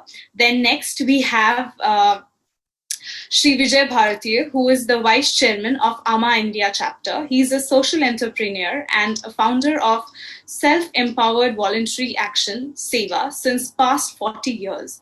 He was very much a part of the International Youth Year presentation 1985 preparatory meet, from where he started his journey of peace. So we are glad to have you here, and we would love to hear our insights on the future of mediation. Please, sir, the mic is up to you. Hello, Priyanka. Can you hear me now? Hello, sir. Yes. Your voice is pretty much audible. Please. Yeah, I'm so glad that we made it. And and thanks for the introduction. I've been working with young people for a long time, and mediation came to me very naturally in a way that we deal with conflicts at the grassroots level, and also we deal with young people. So I remember my journey was started in 88, 89. You might have heard of late Baba Amte. Baba Amte was a pioneer in the human rights and everything. He took out a march from Arunachal Pradesh to Gujarat. We traveled 10,000 kilometers on cycle to understand India. where so many conflicts were happening at that time. Assam was burning, then Punjab was burning. We were trying to negotiate with the government. So I think that experience of moving around the country helped us to understand what India is all about and what type of conflicts we have in the different places. So when you told me of the future of the mediation, I feel that future is now. What we do now will make the future. So when we plan for the future, it is good to imagine. It's good to have a visualization of the future. But at the same time, we need to look at the now. So look at the grassroots and look at the future. Both have to happen simultaneously. So if I look at the future and if I look at the now, I feel 2020 has given us a pause. The whole world is on the pause. It is asking us to rethink about what we are doing. So in the mediation case, I think it's a reflective period for all of us. Since morning, we have been hearing so many good speeches from so many people. Insights have been developed. So now is to ponder over all those things, what they're saying, and what we can do in future, and what we can do now. So 2020, I think it's a pause period where I think the history, when we look back, maybe in the 2100, we'll see 2020 as a milestone year for preparation, preparing ourselves for mediation. Because mediation task still, it is unfinished task. I feel justice is what you call not being delivered properly. And people cannot wait more now. We had 70 years of experience with the constitutional things. People are getting frustrated. Negotiations are not taking place. And I'm very surprised to hear in the newspaper that IB is negotiating, Intelligence Bureau of Government of India is negotiating with Nagaland. Just imagine there are no mediators, no professional mediators. Why can't we train people from the police, from the IB section in mediation work? They are talking to Naga people and negotiating without having negotiation skills. Kashmir issue is there, but there's no mediators there. How can we have professional mediators in the government, in the bureaucracy, in the civil society? We need to have cross-sectoral approaches to mediation work if you want to make mediation as a grassroots success. So I propose that we should start community mediation centers in different places. Even if you imagine just South Asia, we have 600 districts. In 600 districts, even if you train 10 young people or 10 mediators, it comes to 6,000. And in South Asia, it becomes 900 districts, so 9,000 people.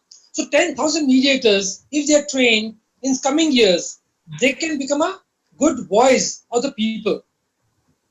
That will give an advocacy power to take mediation one step forward. So we need to bring more and more people into mediation training, as P.V. Rajgopal also emphasized. We need to have cross-sectoral people into these processes. We can have NGO people, we can have government people, we can have corporate people. All sectors can join together for mediation work. How this can become people's movement? Unless it becomes a people's movement, it will not succeed.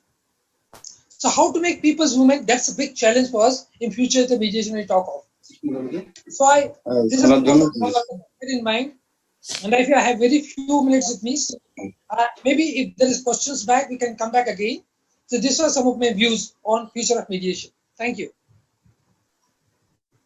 Thank you very much, sir, for bringing in a brilliant, angle to the entire understanding. I very much agree to the very part that, it has to be cross, in terms of profession as well, even cross-professional, because, we need mediators in every field and in every profession. Even, sometimes I see in a smaller setup of, let's say, a doctor's clinic, we, a mediator will be very helpful in helping people resolve even the minutest disputes which come across. So that's a great point to take. Thank you so much, sir, for that brilliant insight. I'm sure all of us will be very much interested to know further about it. Unfortunately, due to shortage of time, I'll have to, cut down the session, but we'll definitely take the dialogue forward. Thank you so much, sir, once again. Thank you. Thank you.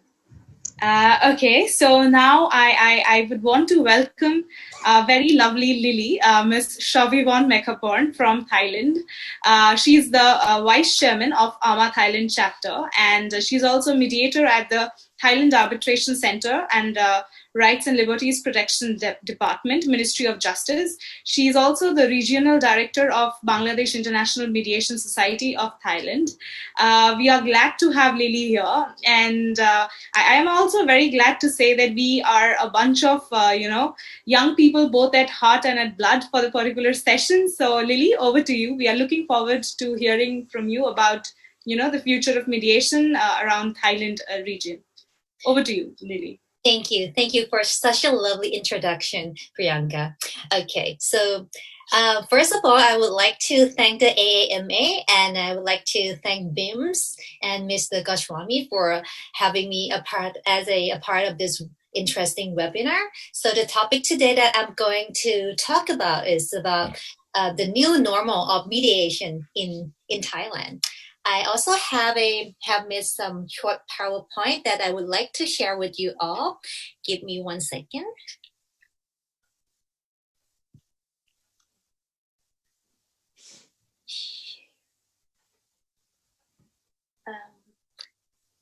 Share screen.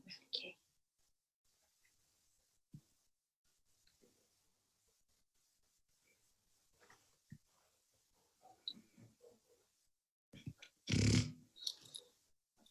Okay, as our theme is about focusing in the future, and mediation is all about future, so we don't focus just the past or the present, but we mostly focus in the future. And in Thailand, as we are, online mediation has been growing tremendously as an alternative to face-to-face mediation for the past few years. It has brought us into our attention even more during the pandemic time. I believe that it is necessary for us to adapt into the new lifestyle or normalizing the new normal of mediation. In Thailand, we heard the term online mediation, but the use was limited to just some certain groups of people. For example, for consumer user, intellectual property cases related, or international business party one party who resides in Thailand and another party resides in another country. And most of the cases are the out of court is the out of court mediation, not the in court mediation. Because in Thailand, we do have two types of mediation, the in court and out of court. But today I'm going to focus about the in court mediation, because recently in February 2020, as the world is facing a COVID-19 crisis, and the Thai Court Justice has also adapted its system to the social distancing idea for the safety guideline. The Thai Court of Justice has introduced to the new measure that facilitates faster process of online mediation for the in-court mediation cases that are required by law to have pre-trial mediation. For example, consumer or labor disputes, the online mediation system will be implemented. In February, there were 117 courts nationwide have adopted the system, and the court planned to increase the usage up to 220 courts nationwide. How does the in-court online mediation work? Party has to fill out the form online and submit it via the court website. And then they will discuss the date of the mediation and then the term of mediation. By the term, I mean the online platform that they will be using. So there are no restriction of using the online the platform. It could be anything. It could be conducted by Zoom, or it could be conducted by chat application, WhatsApp, or the popular chat application here in Thailand is called Line, or even by texting via email. But the most popular would be Line and Zoom. Yes, and the in-court online mediation has a large impact on case management because the whole process could save more time. A lot more time than the face-to-face mediation. and people can access to online mediation even more than before. And this is another great way to have local Thai people have access and learn more about the mediation by using this platform. So this is why the online mediation has become our new normal in Thailand already. But while there have been questions and concerns about the confidentiality issue on online mediation, however, it is necessary for us to adapt to the new normal for mediation. Otherwise, there will be endless cases that stuck into the court system waiting to be resolved. And I firmly believe that the online platform of the Thai court will be developed to suit the current situation, which also lead to even more secure platform in the future. And this is the sum up in the Thai situation right now from me. Thank you, Priyanka. Back to you. So much, Lily. It was such a brilliant and compact presentation. We are glad to know that ODR becoming the new norm in Thailand, and we definitely will be drawing inspiration from Thailand, and hopefully we would be able to implement that on a worldwide span as well. Thank you so much, Lily. It was lovely hearing you. Thank you. So next up, we have Miss Aarti, and she is basically the life member of AAMA, and she is an advocate who practices at Supreme Court of India and the Punjab and Haryana High Court of Chandigarh and various district court and commissions. She's a trained mediator from National Law School, Bangalore. Actually, that is where I met her as one of the trainers. And then she's also done her mediation course from ICADR New Delhi. And another feather on her cap is she's the youngest Rotarian of Chandigarh. So we are glad to have you, Aarti, and we are waiting to hear your inputs on this. Over to you, Aarti.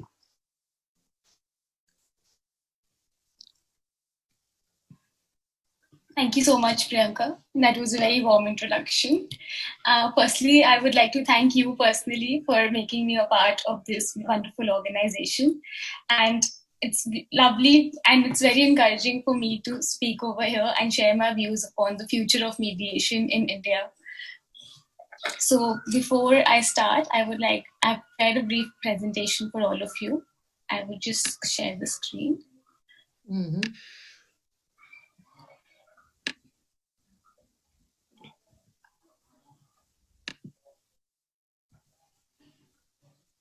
I hope everybody is able to see it.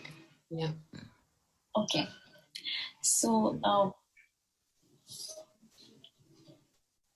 I have basically traced the journey of mediation in India along with its legal developments, and I would conclude by sharing what lies in the future for this mechanism of dispute resolution. I will also be presenting my views upon the need of mediation in the age of COVID, as it is the present need of the hour. Not taking much of your time, we all know the concept of mediation. So I would just provide a basic definition in the beginning, which provides that it is a facilitated negotiation between two parties with the help of a mediator who is a neutral third party. Moving further, mediation through the years in India. The concept of mediation evolved in the latter half of the 20th century. However, the roots can be traced way back in the ancient legal system, which is known as the Gram Panchayats or the Nyaya Panchayats, which is widely very popular and which was very prevalent. Soon after that, we came with the Legal Services Authority Act 1987, which further introduced the concept of Lok Adalats and provided a platform to resolve disputes at the pre-litigation stage. Then we got the first ever statute to introduce the term mediation, which was the Arbitration and Conciliation Act 1996, and subsection 1 of section 30 is the most important section, which provided for mediation and stated that the parties could explore options of mediation and conciliation despite the arbitral proceedings which were already going on in process. Moving further, we have section 89 of the CPC, wherein it was stated that we have to explore different methods of dispute resolution along with introducing the concept of judicial mediation. It provided that if the courts were satisfied, seeing the circumstances of the case and the possibilities of an amicable settlement, the parties could be encouraged to go in for mediation. And gradually, the concept of mediation started being applied, and the Supreme Court of India gave certain landmark judgments, including the ones which I have stated over here, that is the AFCON's case and the B.S. Krishnamurthy case. In the AFCON's case, I would just state that it was stated that it basically dealt that the cases dealing with trade, commerce, consumer disputes, etc., could be mediated, and the Krishnamurthy case provided that the family courts could strive for a settlement through mediation. Then we had the 2013 Companies Act, wherein it was wherein the concept of commercial mediation boosted like anything, and Section 442 came into the picture, and it provided that we have to maintain mediation and conciliation panels in the companies. Further, in 2018, there were two important landmark amendments, which was firstly the amendment in the Commercial Courts Act by introduction of Section 12, and also in the Consumer Protection Bill, that is again in the year 2018, which provided for establishment of a consumer mediation. And then finally, the most important topic is 2019, India being a signatory to the Singapore Mediation Convention. I would be covering this in the second half of my presentation. However, seeing India's progress in the field of mediation, we have come a long way. However, we still have a very long way to go. Seeing the present situations, I am personally very optimistic, and there are possibilities that the pace on which we are increasing in the field of mediation, we would be very fast, and we will be able to see more progress in effective execution of mediation as a dispute settlement mechanism. As more and more people use that shift from adversarial litigation to the ADR mechanism, and the future of mediation is very bright. Okay, the second part of my presentation deals with the India and the Singapore Mediation Convention. As we all know, that this is the most recent development in mediation, and India is one of the first signatories amongst the 47 to sign the convention. However, we're yet to ratify it. It provides this convention. As of now, we are a signatory to the convention, and being a signatory itself will boost up the confidence in the investors and demonstrate India's commitment to mediation as an ADR mechanism. SMC is truly an opportunity as India takes steps to ratify it and promote international mediation. We can also strategically set in place effective systems for domestic mediation. Developing an ecosystem for mediation holistically and strategically can be a pathway to India and become a domestic and international hub for mediation. SMC has recently also launched the COVID-19 protocol, wherein it has come up with economical route to resolve its disputes. The last part of my presentation deals with the mediation in the wake of COVID. I think that is the most touched topic for today as well, as the pandemic has forced the world, including the legal industry, to change the norms and adapt to the reforms around the new normal. However, we have also been given an opportunity to rediscover the significance of ADR mechanism as an effective form of dispute resolution. While the courts are grappling with the existing backlog of cases, the restriction in its functioning due to the lockdown, and contemplating the number of fresh disputes arising in the current scenario, reliance can be placed on mediation as it can deliver cost-effective and speedy resolution of disputes. Further, the importance of online mediation. Since normally the lawyers are hired, so normally the mediators are hired for situations to resolve conflicts, carry out negotiations, reach out to a feasible solution, and mostly they require a face-to-face meeting. However, in the present times, we would see the importance of online mediation growing up, and in the present times, it can be a very viable option to resolve the disputes. It is essential that we take safety and consideration and perform online mediation. The demand of online mediation will truly rise. Lastly, to conclude, I just want to say that for centuries we have been going by the litigation system, and we have a court-driven litigation. And despite there being the concept of mediation, because of the lawyers being resistant to change, we have always been very reluctant to choose this mechanism as our mode to settle out our disputes. However, there have been incredible developments and tremendous improvements. The approach of the people has to be changed, and I am personally very optimistic that the present times will bring about a very positive change in the attitude of the society as well as the legal fraternity. Amidst the present situation, this shift will require us to be prepared for the future, and hence it is imperative to ensure we obtain the requisite training, skills, and flexibilities, and also develop a very good infrastructure in future to be able to meet the changing demands. Thank you very much.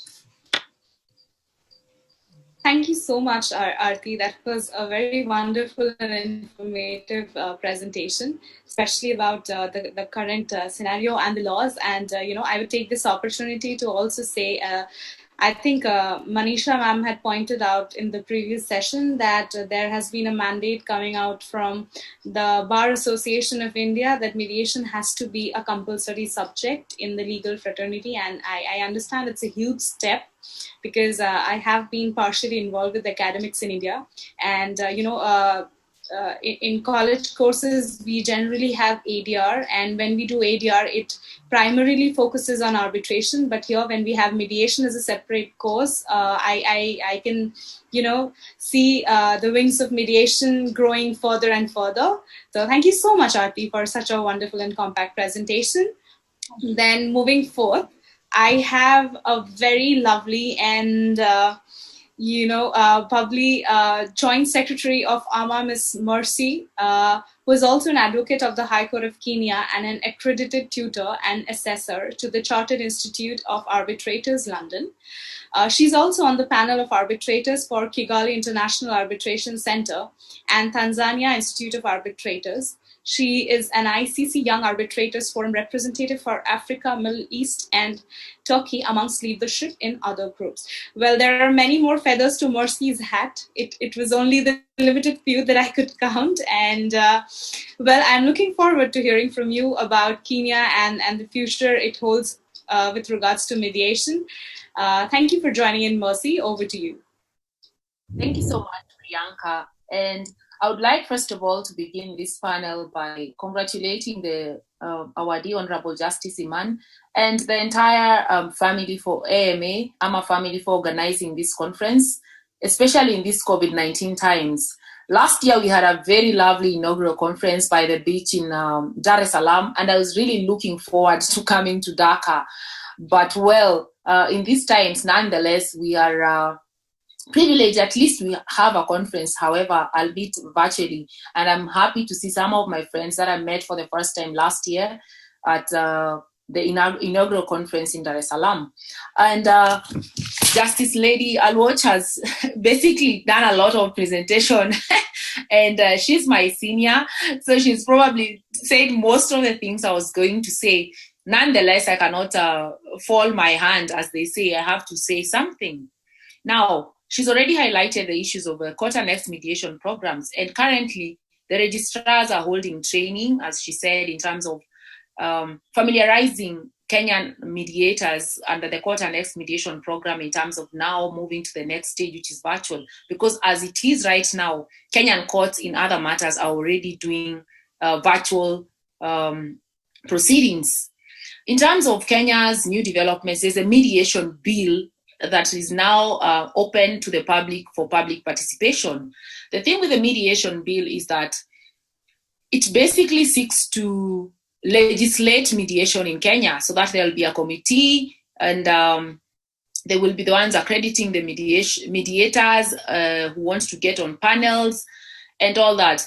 Unfortunately, though, the mediation community, at least from the public participation bills that I've seen, has had issues in terms of saying that we should not legislate mediation, apart from the guidelines that were given under court, because court annexed mediation is a process of the court. Now, when you want to, I'd say, legislate mediation in Kenya, then it removes the informality from the process, because in that bill, there are actually penalties for things and all that. So parties are not, basically mediation practitioners are not very comfortable with some provisions in that bill, but it is open for public participation, and we hope that between the mediation practitioners and the organizations here, that the insights that we have given can be used to amend those issues that mediation practitioners have an issue with. And on my, from my own reading of the bill, it basically mirrors what the court annexed mediation program already is about. There's a mediation accreditation committee, there's a code of conduct for mediators. The only different thing is that now it brings in the state and also penalties. As to the issue of penalties, I think the issue of confidentiality needs to have a way, because in that bill, a mediator who's found, I'd say, culpable in issues of confidentiality and impartiality is actually liable for to be imprisoned or get a fine of about $20,000. So maybe, I don't know about criminalizing such actions, but I feel that the issues of confidentiality need to be taken seriously, whether or not the bill passes. Now, another development we have in Kenya is that, like, next week, the Chief Justice of Kenya, Honorable Justice Maraga, is going to launch what is it called? It's a alternative justice system. In Kenya, one thing you have to realize is that as Justice Alwot said, in terms of Article 159, alternative dispute resolution methods are actually allowed by the Constitution. And this alternative, apart from mediation, even traditional dispute resolution mechanisms, because one thing you have to understand is that Kenya has a strong culture amongst its tribes. That is why you find in tribes such as, I'll say the northeastern part of Kenya, basically it's the Kushites, the ones who most of them subscribe to the Islam religion. Even disputes around murder, sexual offenses, previously, when in their traditional setting, used to be settled by the clans, because it's a clan system. And the judiciary of Kenya, actually, in criminal offenses, even in murder cases, has allowed, courtesy of Article 159 of the Constitution, under the traditional justice resolution systems, it has actually allowed families to settle murder and capital offenses. In Kenya, capital offenses, the highest penalty is death. And they've allowed traditional justice systems to be used to resolve those disputes, so that a matter including involving a murder has been referred back to the community, because some of these people say, well, you've killed our person, and this other, say the accused person, the most they'll get is death penalty. And in Kenya, death penalty nowadays, no one gets killed, so they just serve life imprisonment. So that now, they are like, let us go to the traditional dispute resolution mechanism, and then you just pay us like you'd have paid us 100 years ago. Give us 5 camels, 10 goats, whatever, because either way, even if you're held in a prison for the rest of your life, we will not get our person back. So that is something that is recognized. And in line with that, the judiciary of Kenya, of course, set up an alternative justice system, I'd say, committee to look into how the judiciary can formalize sort of these traditional dispute resolution mechanisms, because that is allowed in Kenya under the Constitution. So that is also not, I'd say, contrary to or repugnant to the law of the land. And in line with that, the Chief Justice next week is launching a policy to inculcate, it's called an alternative justice system policy. Already there's a court annexed mediation program. This alternative justice system looks at 2 things. 1, arbitration mediation in terms of land matters, because the backlog in most of Kenyan courts, many Kenyan courts, I'll not say most, there are issues of land. And in Kenya, land is seen as the gold. People have killed each other over land, and there's a lot of backlog in terms of land matters. So that the Chief Justice is launching a policy so that all land matters can be referred to arbitration mediation. Secondly, he's also launching the policy on a technology platform, so that moving forward, there's also going to be the adoption of technological ways of resolving disputes, so that whether it's a land matter or whatever other dispute, you can actually use technology in light of this pandemic. Now, quickly, on the future of ADR in Kenya, and I'll restrict myself to mediation. Increasingly, Kenyans are learning that technology is a new future. So that is a lot of consumer matters. And you find that in consumer matters, there's always consumer domain issues of I bought something off Jumia online or Amazon, but now the Kenyan apps. So that increasingly there's a need and there's an interest, high interest in IP mediation, because you see in that kind of mediation, no, you don't know the parties, they file their matter, you're picked off the system, you resolve, you give your finding or whatever, and then you move. So whether be it arbitration or mediation, that is a lot. And now in this COVID-19 times, lawyers, courtesy of them not having the issue of basically the advantage of going to court to argue matters and having tapped into online mediation, online virtual more or less proceedings, they are realizing that these are actually tedious processes. So many lawyers, and I can sit here and say, so many lawyers call me, so many lawyers call the organizations, and many of them right now want to learn about mediation because they realize online courts right now, it's there, but it's not as efficient. So they are like, if there's a way we can just mediate our disputes. So there's a lot of interest from the legal community in Kenya. Judges also right now, because they also are realizing that they need to equip themselves with skills to remove some matters from court and advise. But then for them to advise, they need training. And there also is a lot of interest in terms of new areas of mediation, because previously in Kenya, mediation was basically civil, commercial, and family matters. But then now, even in medical malpractice suits, I've had conversations and with the medical, I'd say, board, the medical dentist and practitioners boards, and they're looking to issues of how can we inculcate mediation as part of our policy, so that when we are sued or one of us is sued or a matter comes before us, how can we first of all refer the matter to mediation. Also, the insurance community in these COVID-19 times, they are getting a lot of claims from people. So yeah, there's that. And I think the future is bright, and I agree with the previous speaker who said that it's no longer the future. Mediation is here with us. It's not the future. It's happening. So you get on it and just run with it. And I look forward to questions if there are any. And thank you so much for giving me this opportunity. Back to you, Priyanka. Thank you so much, Mercy. It was such an insightful session. I wish I could just, give more time. I'm just short of time, and I would love to talk about this with you separately as well, because last year, I think I made a presentation around the same thing, that there are cultural ways of, resolving disputes, and also the topic that you touched about mandating mediation and, probably putting penalties on it. It's a huge topic. It's a matter of huge academic interest and research, and there's a lot to talk about that. So I think Kenya is going to set an example in that very regard, and we could be using and quoting Kenyan examples for following in future. I remember from Kevin we had one such example about Spain last year that we got to know. So Kenya is going to be one of those as well, I think. Thank you so much, Mercy. It was really informative and insightful. Okay, then moving on to the next speaker of the session. He is precisely one of the most important person who has helped in, arranging this conference 2020, Shri Pankaj Kumar Kundu. He is the chairman of AAMA Bangladesh chapter and is an advocate at the Appellate Division of the Supreme Court of Bangladesh, and is an accredited mediator from IIM Kochi and BIMS. He is a fellow of the World Mediation Organization and has obtained training on various subjects such as how to make use of a United Nations complaint procedure, refugee law, international humanitarian law, environment law, etc. There are many feathers to his cap too. It's just a few that I could count.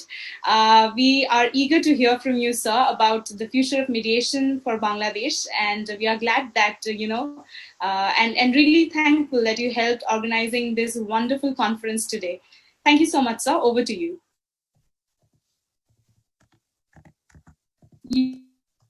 You're not audible, sir. I think your mic is on mute. Oh, now can you hear me? Yes, it's pretty Okay, thank you. Thank you, Priyanka. It's a great privilege for me to be a part of this momentous online conference as a member of AAMA family, as well as host country. I'd like to express my gratitude to all on behalf of AAMA Bangladesh chapter for their kind and spontaneous participation. We are now undergoing an abnormal and peculiar situation. On one hand, we are enduring once in a century global pandemic, and on the other hand, we are in a new geopolitical shift. In this situation, the core issues may be the current times, are global pandemic, climate change, global pollution, geopolitical tensions, and prevailing international trade conflicts. But my topic is future of mediation in Bangladesh. Already 3 speakers have discussed on this issue, so I'm quite relaxed.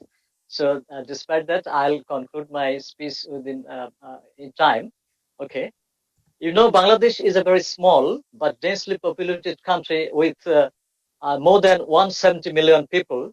Everyday disputes are rising. At present, 3.6 million cases are pending. Number of judges is only 1,500 only. So each judge has to decide cases. There is a need to appoint 4,000 more judges to reduce the case backlog. So it can be presumed with no trouble that the judiciary of Bangladesh is about to drown in the tidal wave of litigations. Judges are struggling to reduce the case backlog. Litigants, people are moving from one court to another seeking quick justice, but everyone knows how far they are getting it. This current position of judiciary leads us to take the course of mediation. Now, if we discuss about the conventional judicial process, we can see there are some shortcomings. That is, this process is time-consuming, expensive, procedurally inflexible, and it shrinks participatory role of the parties. On the contrary, mediation saves time and money. It's flexible, informal, confidential. It puts the parties in control, helps parties deal with emotions, helps parties maintain good relationship, helps parties avoid embarrassment, takes into account long-term and underlying interest of the parties, focuses on resolving disputes in a mutually beneficial settlement, leads to resolving related cases between the parties, and expedites finality. Time is oil and properly spent here, and both parties win here. So this is another. So if we compare between the two processes, conventional judicial process and mediation process, we can see the balance of convenience and inconvenience is in favor of the mediation. So our future, that means future of mediation of Bangladesh is bright. Next, in a number of enactments in Bangladesh, there are provisions of court annex mediation. There are so many types of mediation. Court annex mediation is one of them. In our country, in Bangladesh, there are provisions of court annex mediation in many enactments: Civil Procedure Code, Family Courts Ordinance, Arbitration Act, Money Loan Courts Act, Village Court Acts, Labor Law, Income Tax Ordinance, Real Estate Development and Management Act, etc. So there are scopes to practice mediation under the said laws. Despite scopes available under the laws I mentioned, practice of mediation in Bangladesh is still challenging for various reasons.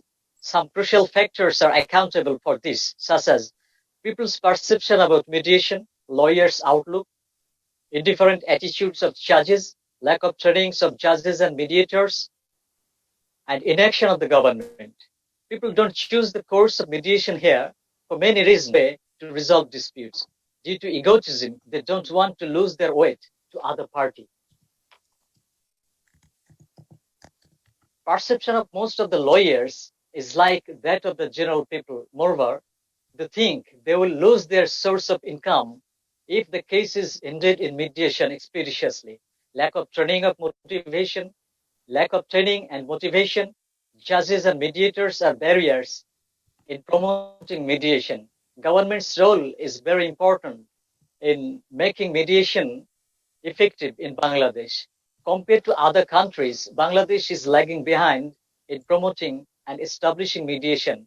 You know, in India, mediation process is dealt with under the Arbitration and Conciliation Act 1996, whereas in Bangladesh, so there is an Arbitration Act, but no particular law has yet been enacted for mediation. As a result, on one hand, scope of mediation is not expanding beyond some certain parameters, and professional mediators are not coming out on the other hand. Disputes may arise on various issues, but some disputes like commercial disputes, international trade disputes, cross-border disputes, cross-cultural disputes, etc. are not resolvable through mediation process under the prevailing laws of Bangladesh.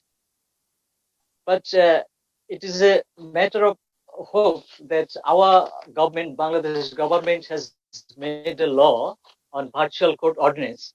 So we think this is another future is Bangladesh, that if Bangladesh, since judicial process has started through online process, so I think mediation can be started in this process. Right. So in this context, I'd like to talk about UNCITRAL because you know there is an UNCITRAL model law, and though Bangladesh has enacted an act that is Arbitration Act, keeping the provisions of UNCITRAL law in this domestic law, but Bangladesh has not made any law on mediation. And you know, recently UNCITRAL has made a convention, that is Singapore Convention on Mediation, and this convention has paved the way to practice mediation, and I think Bangladesh will be benefited from this. So I think Bangladesh, though Bangladesh is not yet a member of UNCITRAL, and Bangladesh has not yet ratified the Singapore Convention, so I think Bangladesh needs to be a member of UNCITRAL, and it should ratify this law. In this backdrop, though other than the court annex mediation, Bangladesh has not made any progress in government stage, but a private organization, Bangladesh International Mediation Society, and AAMA affiliated mediation, is persisting endeavor in promoting mediation in Bangladesh since 2017. BIMS is creating mediators through training by employing IMI certificate mediators, faculties and trainers, you know, but it's not possible for a private organization to change the scenery overnight. Government's good intention and prompt initiatives may transform the current deadlock situation to better one, following the nations who already made progress going beyond the traditional legal process. In conclusion, I'd say we, AAMA family, are not only mediators, we are peace builders. We can opt any of the modes of mediation to build peace by way of resolving and managing disputes. And if we can contribute a little in the noble job of peace building, our vision and mission will be successful. Our today's theme, mediation, move forward to future, will be meaningful. May mediation overcome. May peace prevail. Thank you, Priyanka. Thank you so much, sir. It was a lovely presentation. Yeah, I mean, you wrapped up the idea of mediation coming across in Bangladesh in a very short span. And yes, of course, I agree. We are peace builders, and we are definitely looking forward for bringing about peace amongst people. And as rightly pointed out, litigators sometimes feel that they might lose onto their end. That is because they are just trying to unilaterally win. They unfortunately, sometimes we can't see what we end up losing in this chase of winning something. So if we rather try to resolve that and, share the win, maybe we'll win more. So that's the idea we are trying to promote, of course. Thank you so much for that wonderful presentation. And next up, we have the youngest member, and who is going to be introduced today, Ms. Srishti Mahant. She is the BEAMS Regional Director of Australia. She's a newly admitted lawyer in Australia and is a certified mediator from Australia and India both. She is going to present some thoughts on the future of dispute resolution of Australia. We are eager to hear from you, Srishti, as a new member of the bar and the mediation community. We definitely welcome you, and over to you, Srishti. Thank you. Thanks everyone for having me on this platform. It's my first time here. I'm really excited to present my ideas. So the topic that Priyanka gave us was the future of online mediation, and I decided to focus on the future of family mediation in Australia with a reference to the COVID pandemic. Now, COVID has made it really necessary to refine online mediation in our country, and it's very likely that these innovations taking place now will continue on and become the face of mediation in the future for good. Online mediation is important in Australia, especially in the family context, because not only is it widely used in family law, but it's also mandatory in different areas. For example, prior to seeking parenting orders in the family court, you have to undergo mandatory mediation. The state that I'm from, Victoria, we're in a high-level lockdown at the moment, which means that a lot of people have been forced to work from home, and a lot of kids are homeschooling. So there was a survey carried out by Relationships Australia recently, which found that 42% of the people that were surveyed actually felt that the COVID had a negative impact on their relationships. And so the divorce rates have really gone up. And as a result of this, there's been more focus placed on online mediation to resolve these disputes, as people can't really attend court anymore. So basically, the most popular means of fostering online mediation in Australia has been through using video conferencing.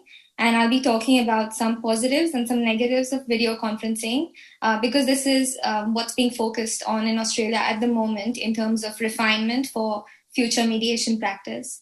One of the obvious advantages is that online mediation allows facilitation of justice where it is impossible or impracticable for people to actually attend the mediation. So it encourages more people in that way. And also, it's also desirable compared to other technologies like phone mediation, because that's also something present in Australia, because it's got that face-to-face visual component that other technologies don't give you. And thirdly, it can encourage people that were earlier reluctant to come forward, such as people who have been abused by other family members, or domestic violence and high conflict situations, power imbalances. It encourages these people to come forward and present their ideas because they're comfortable in their own homes or in their own offices, and they have that level of comfort and security that no harm will come to them. In fact, this is also used in family court hearings very often in case of domestic violence here.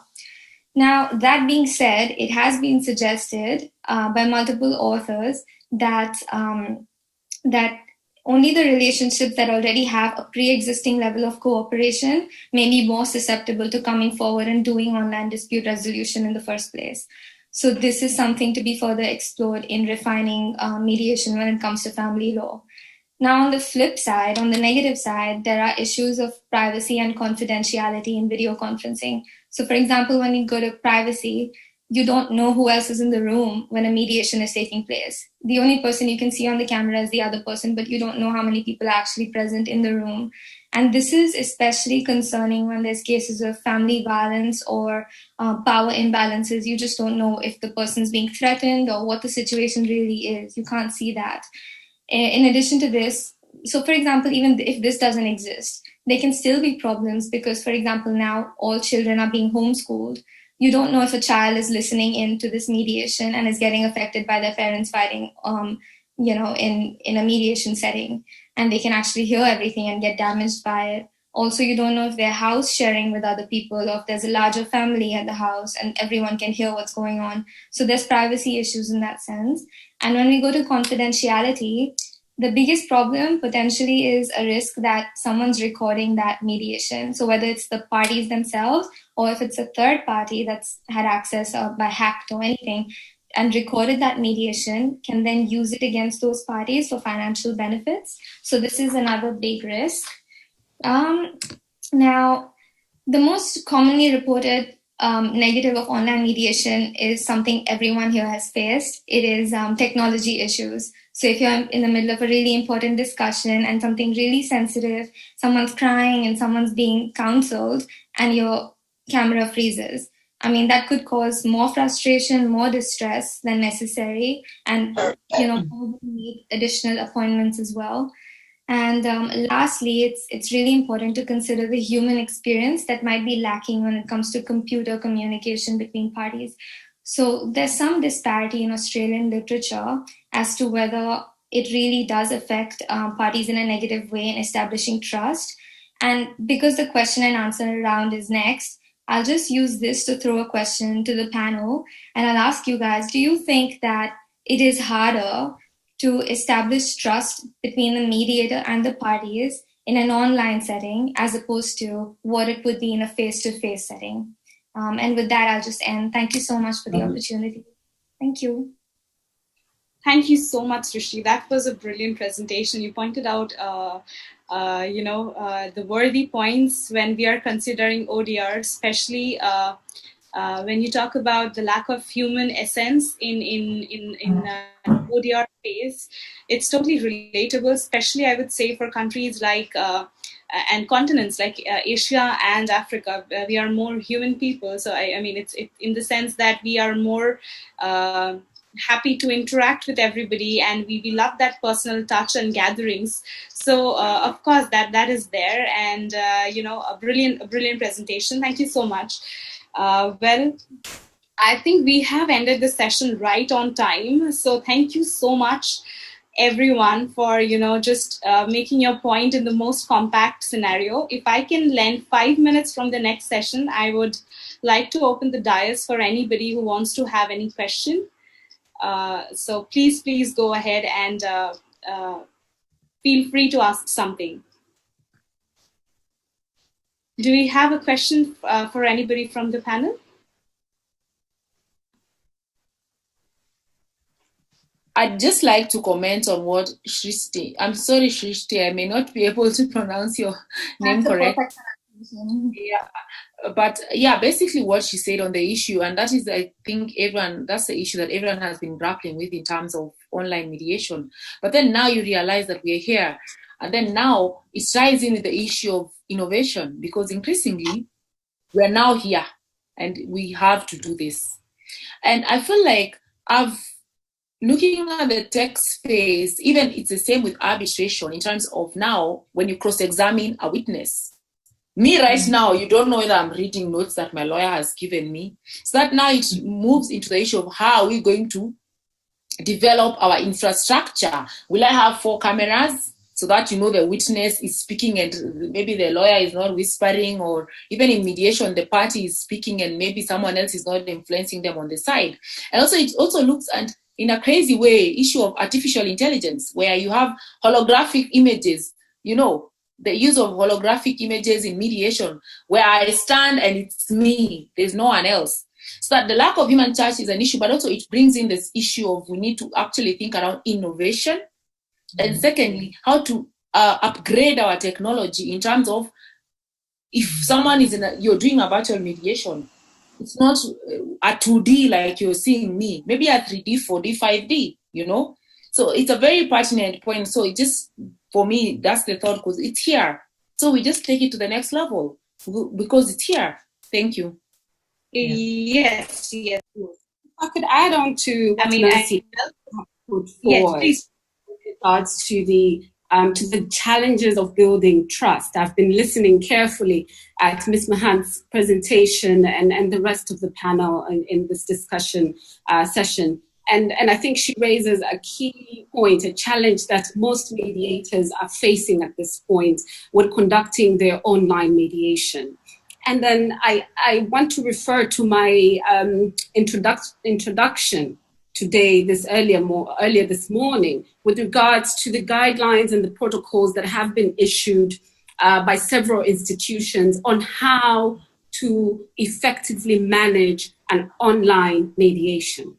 It cannot be the same as the offline traditional mediation, because we are used to welcoming the parties to the room, opening the door for the parties and their counsels, and at that very outset, we're building rapport, we're building the trust. Now, with that gone away with, and we're opening up a room on a Zoom platform, it really proves to be difficult for mediators. And what I say, in order for you to establish that trust, it should begin prior to the session. And so prior to the session, the mediator builds and sort of manages the parties in order for on the mediation day to have built the trust towards her, for the parties to be able now to establish that engagement for the mediation. So I then refer you back again to the Chartered Institute of Arbitrator guidance note on remote dispute resolution. I also take you back now again to the CEDR, a UK organization that trains mediators. They have a very good note. And that note provides you with a breakdown of stages to take pre-mediation and during the mediation for you to be able to establish that rapport with your parties. So please do refer back to those guidance notes. And if you can't access them, I can share. And Madeline, just to but Priyanka, I know you're really short of time, but I just need to say this. In terms of, I've had my Bangladeshi colleagues discussing the issues of lawyers' apathy and lawyers' refusal. We've also had the same issue in Kenya. But then you see, since this AAMA is here, let me tell you, when I started, I was accredited as a court next mediator at 6 or 7. That's about 5 years ago or whatever. Let me tell you, lawyers did not want to come to mediation. Lawyers did not come to mediation, and we had to do a lot of advocacy on the ground, advocacy, holding webinars just to show people this thing is not as bad as you think. And the day the judiciary bought into it, luckily we have a chief justice, we had then a chief justice who bought into the whole ADR actualization of Article 159. And the current chief justice, courtesy of that, just had to get to the program. But there was a lot of advocacy between people who are mediator believers, even Justice Alwot, she knows women in ADR. We did a lot of advocacy around people buy into this thing so that don't lose hope by Bangladeshi people. Even just the fact that you have an AAMA Bangladesh chapter, just hold free sessions for lawyers so that they don't think it's so bad. And also advocacy within the judiciary. Those of you who have political connections, go and talk to the government and show them this thing is not so bad. Let's just even, because in Kenya, it started as a pilot project.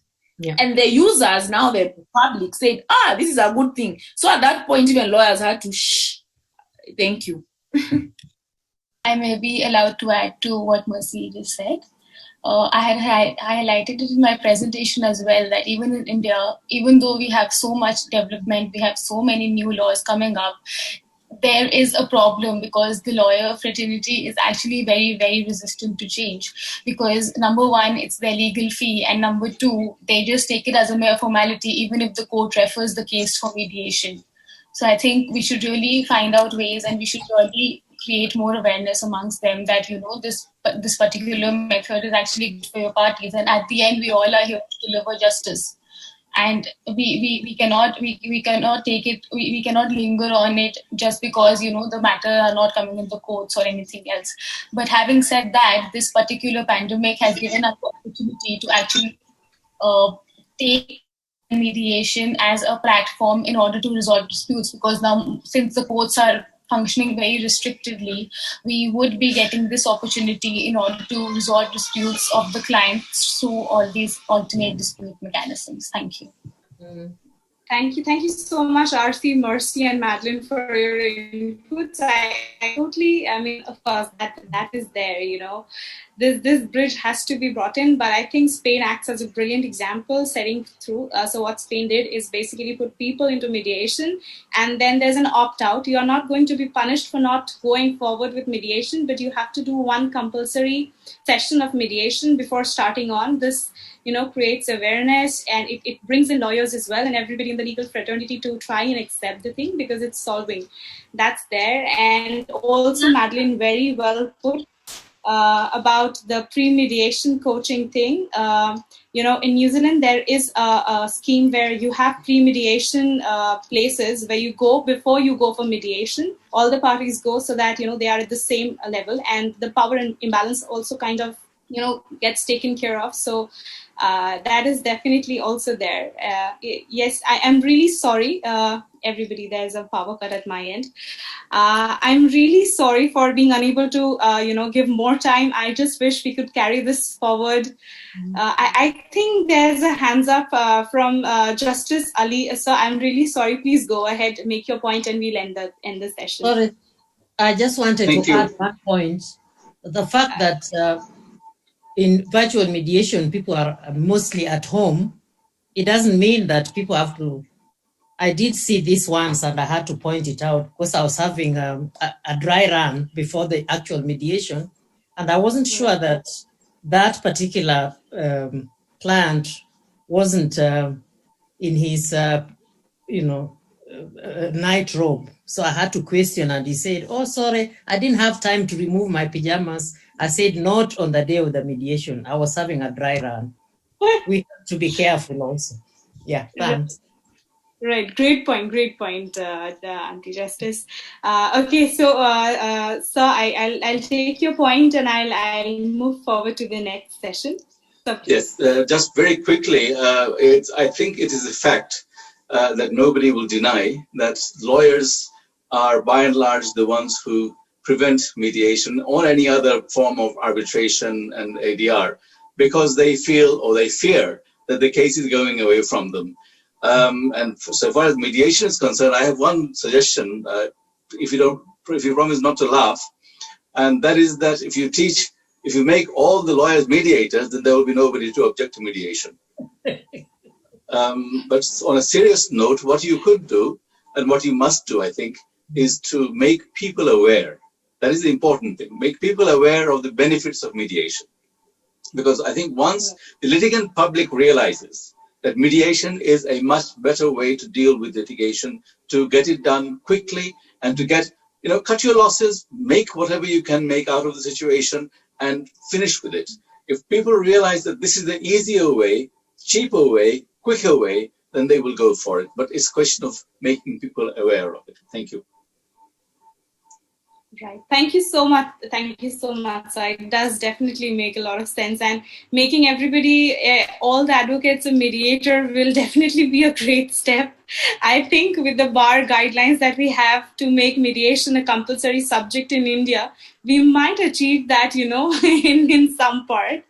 So thank you so much, everybody. It was a wonderful and very insightful session for all the inputs. I am really sorry again for being unable to provide more time, but we would be looking forward to many more such insights. So handing over a bit late to Mr. Patel. I'm sorry for taking 10 minutes out of your session. Thank you so much, everyone, once again. Over to you, Mr. Patel. Thank you, Priyanka. Thank you, all the speakers. No problem. I think the time is on our side, but I'll not take much of our time. I'm grateful here for this session and to make my speech. Excellencies, honorables, chief guest, distinguished guests, speakers, listeners, and viewers at large. My fellow mediators, all protocols observed. Good morning and greetings to all. Namaste.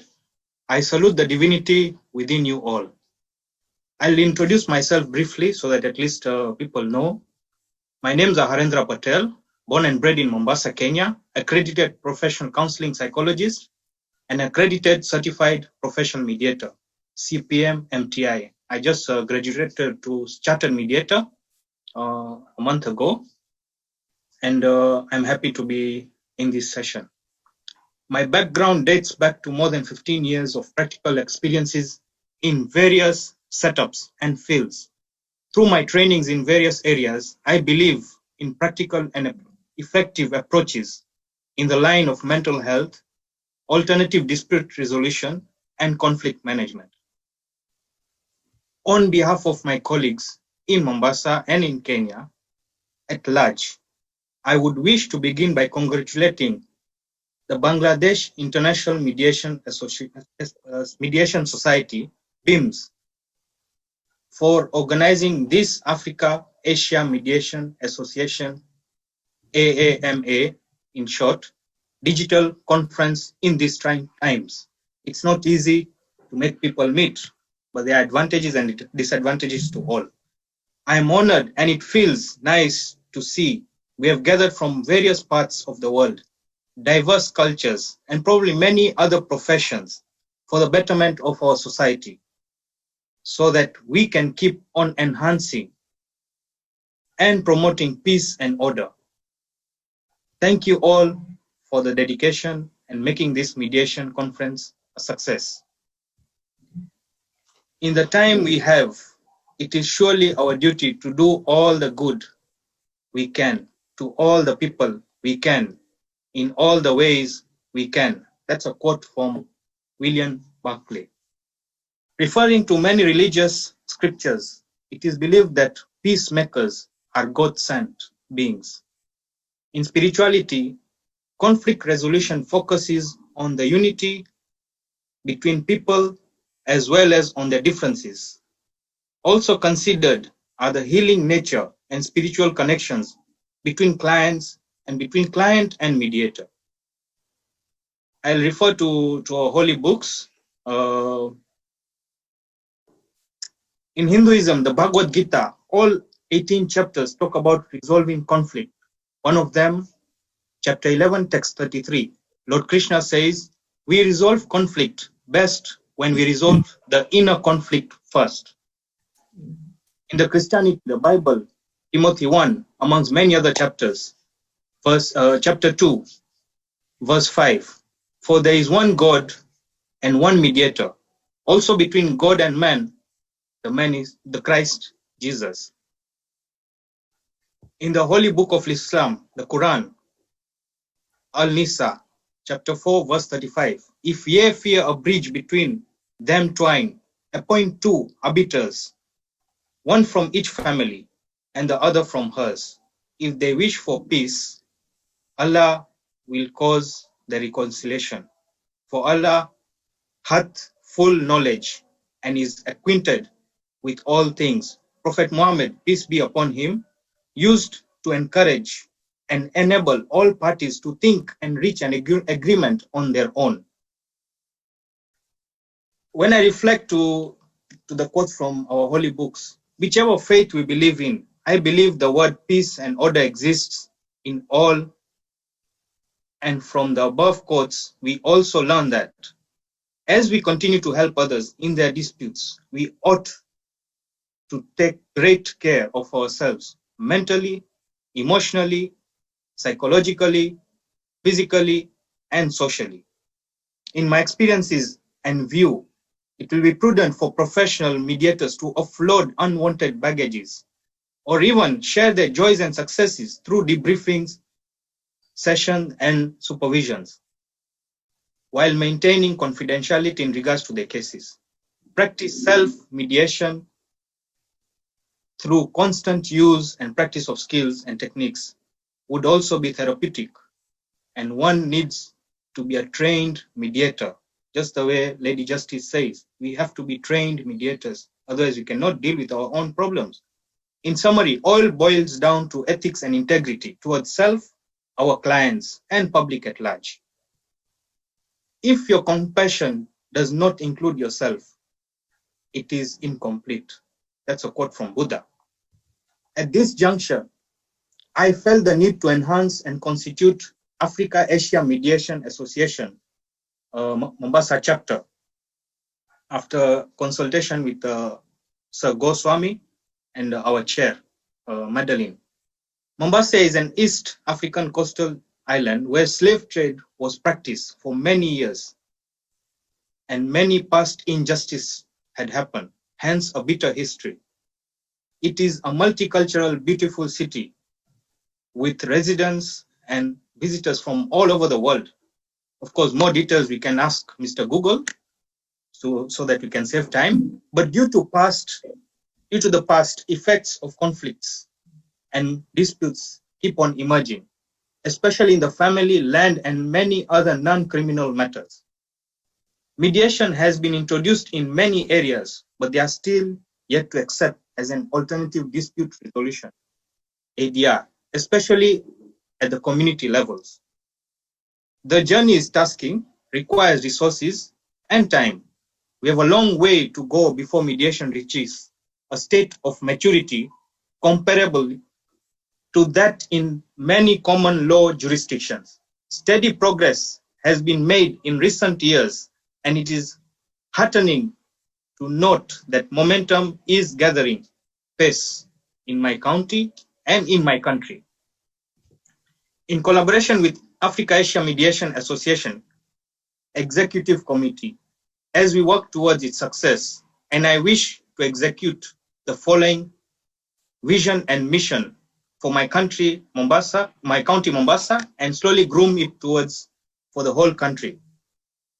My vision is to foster families, communities, businesses, and organizations into a culture of peace through effective communication by promoting, developing, and facilitating a win-win solution-based outcome in disputes by assisting disputants to have difficult but necessary conversations. My mission will be to bring the communities and region together by finding lasting and effective solutions to conflict through adopting, understanding, and using skills of professional trained mediation. Lastly, as I end, I will part with 3 quotes. One from the greatest Asian mediator. Peace is not the absence of conflict, but the ability to cope with it, by Mahatma Gandhi. Number 2, the greatest African mediator. No one is born hating another person because of the color of his skin or his background or his religion. People must learn to hate. If they learn to hate, they can be taught to love. For love comes from more naturally to human heart than it is its opposite. That's by Nelson Mandela. I admired that thought by Mr. Vijay Bharatia. We need to focus on ourselves for now so that we can build a better society tomorrow. And the last quote I'll end with: the families and societies at large today is a result of individuals from yesterday.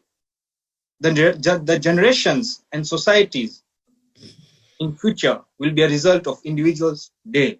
And I finish this speech of mine. I would like to share something on the screen. What I focus is more on self, because we often listen to people's emotions, listen to people's issues, whereby we could be having our own issues, and how do we deal with it? So if we can deal with our own issues, I'm sure we can attend to other people's issues. I'm trying to, yeah. Can this screen be seen?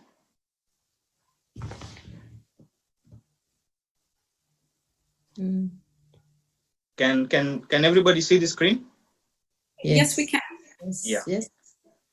So we are trying to create happiness and resolve conflict in others so that they can be happy. But as we grow, we also need to be happy. So how do we deal with yourself is the major thing, because we attract energies when we try and resolve conflicts.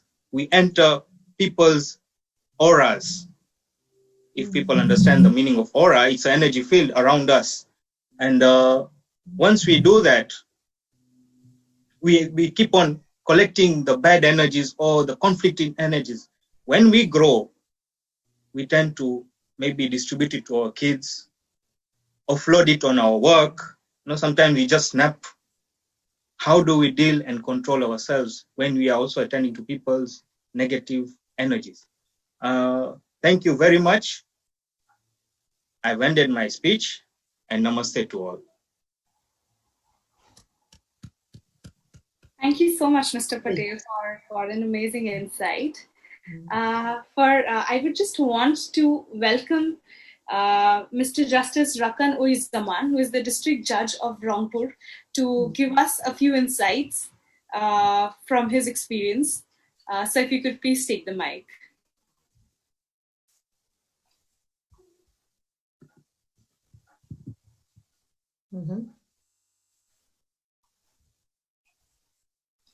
Thank you. Thank you. Honorable Chief Guest, respected guest of honor, respected co-chairperson and Secretary of Africa Asia Mediation Association, other distinguished guests, ladies and gentlemen, very good afternoon to you all. It's our great pleasure to have the opportunity to speak here something relating mediation. As you all know, the judiciary of our country is burdened with a huge case backlog in one hand, and on the other hand, the scarcity of judges is increasingly blurring the hope of people for the fundamental right of equal and easy access to justice. Under such a situation, alternative mechanisms for the resolution of dispute widely accepted and appreciated. Sorry, I'm from my public office. This is why I'm wearing mask here. Judiciary of Bangladesh has also taken some initiatives in this regard. And apart from the recent initiatives, we already have some provisions in some of the existing laws which prescribe for resorting to mediation as alternative mode of resolving disputes. The laws that prescribe for the Legal Aid Amendment Act 2015, Section 89A of the Code of Civil Procedure, Section 89C provide for mediation at appellate stage. Section 345 of the CRPC is somewhat a mediation mechanism. The Arthurian Adalat Ain Section 22, the Family Courts Ordinance Act 1985, the Family Courts Ordinance 1985, the Village Courts Act 2006, the VAT Act 1991, Conciliation of Disputes Board Act 2004, Labor Act, and EPJ Trade Union Act 2004. Outcomes of these laws. The statistical data that Ministry of Law, Justice and Parliamentary Affairs suggests that 50% of the family disputes are resolved through this mediation process, both at the pre-trial stage and post-trial stage.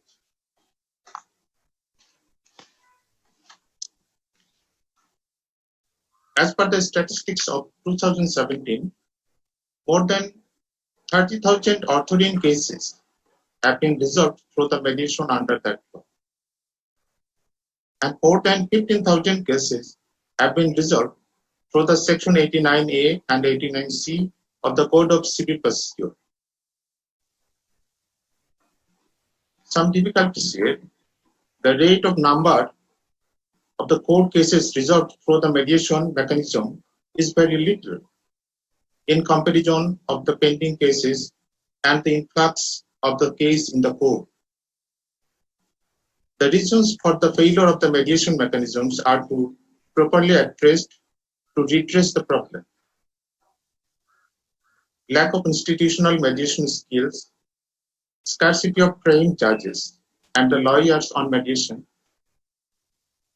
people's ignorance as to the mediation mechanism and the benefits of the mediation, non-binding effect of the mediation results, scarcity of the mediation forum, lack of systematic and uniform mediation laws, different legislation prescribed for different mediation mechanisms.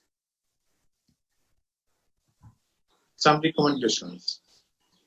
Harmonized uniform ADR legislation has to be introduced. The decisions in the mediation has to be given in a binding impact. Intensive training for creation of skilled mediators among the judges and the lawyers have to be introduced. Exclusive mediation courts on pilot basis has to be introduced. Necessary legal provisions has to be introduced in the laws to facilitate the concept of mediation. Here is my another suggestion. Mediation method has to be introduced in criminal justice delivery system too. Plea bargaining method would help to resolve and reduce criminal cases and can accelerate the speedy trial process. Please, sir.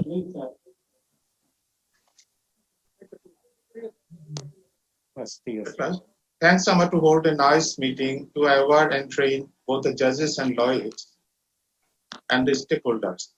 We hope Amma will continue. Please, sir, time is over, sir. Please, sir. Okay, thanking you all, sir.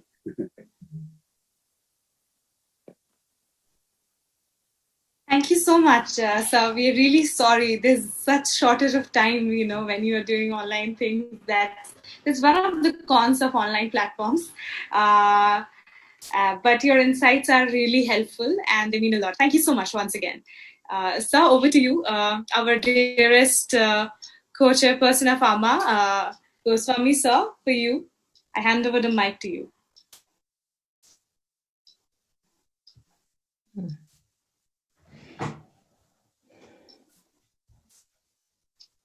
Yes, Priyanka. Last I request Madam Madeline to closing speech. Now I requesting Madam Madeline for her closing speech. Thank you, Co-Chair. Thank you, Advocate Goswami, for welcoming me for our closing remarks. Of course, we do not wish to see such a great conference come to an end.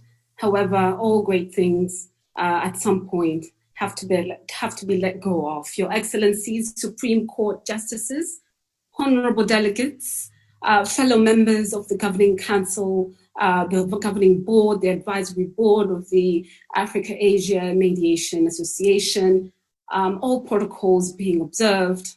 First and foremost, I wish to thank you all from the bottom of my heart for attending today's conference. I'm honored to deliver this closing remark for our second AAMC 2020. It really was just the other day we sat with Advocate Goswami in Bangladesh, in Dhaka, at the very renowned hotel. Remind me, Priyanka, the hotel name. We love it so much. We enjoy a cup of coffee downstairs. I forget the name. Please, Priyanka. Even I am falling short of the name. Kurbani International. Kurbani International, right? Kurbani International. And we have such fond memories because this is where the birthplace of the Africa-Asia Mediation Conference and then the association, which was declared in Dar es Salaam in 2019. It is fair to say that the mediation culture has taken root in both Africa and Asia. And our jurisdictions are to praise for this. We know, and we've heard from the speakers today, that our tribal roots themselves embraced the use of mediation using either a chiefsman or the person who was known to be the elderly wise man to resolve and sort of bring together the persons who would otherwise not be in good terms.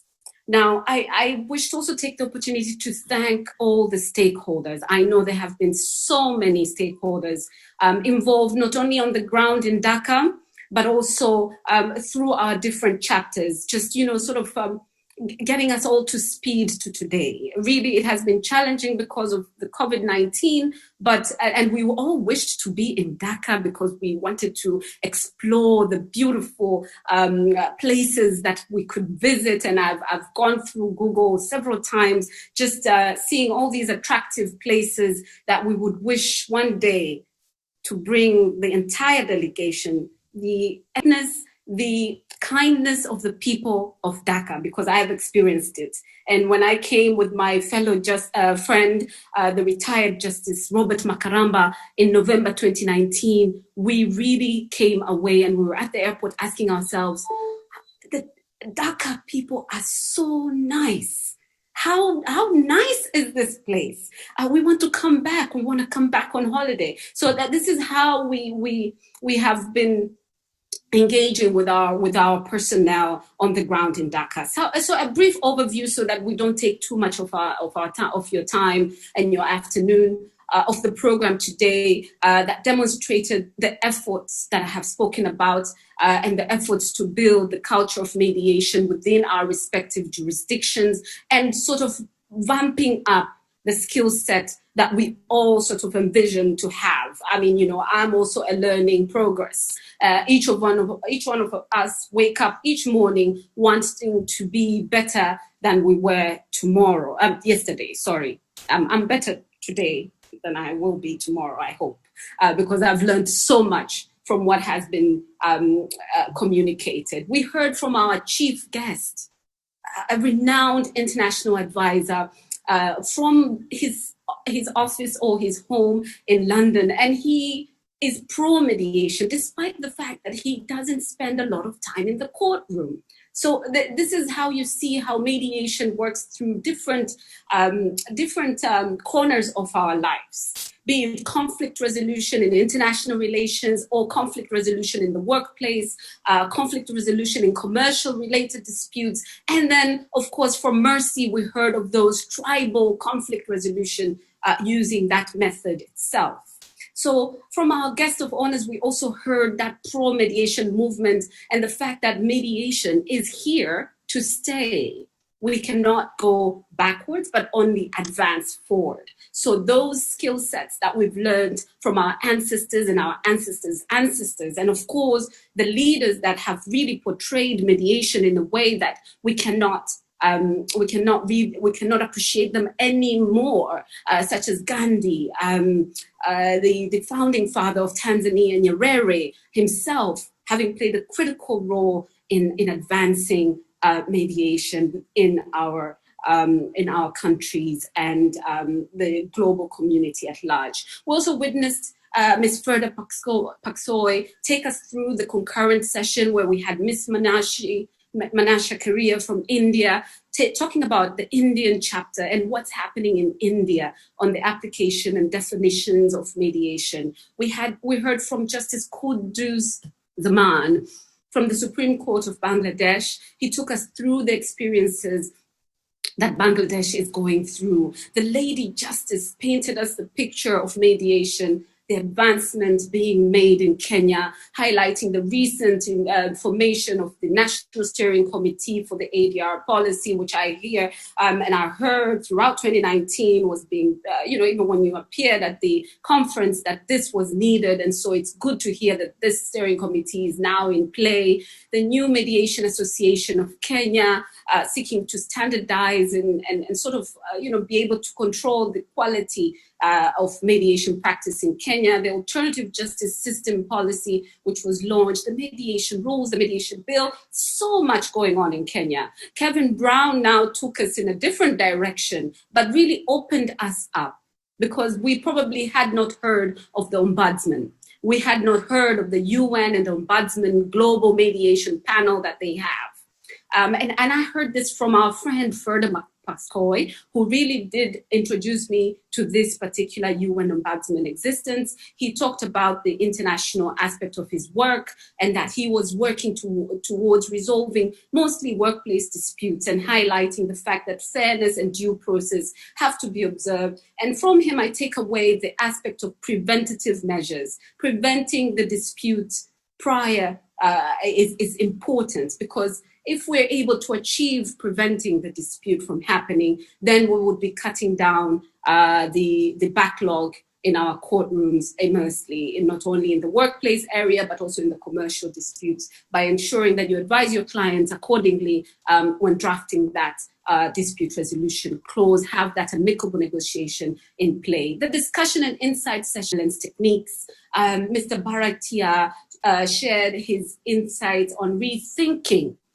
He asked us to rethink the mediation space and rethink how the future should be. And of course, the cross-professionalism of mediators that he proposed, there to be mediation centers within community levels that would, cater to the communities. Ms. Mekapon, I bless her soul. She's a very good friend, and I a close colleague. I met her in 2019 for the first time. She spoke on in-court mediation in Thailand and adoption of online mediation, talking on the numbers itself that 117 courts adopted the system by February 2020. Impressive from the Thailand courts. Ms. Goyal, a young, very aspiring and ambitious lawyer, advocate and mediator.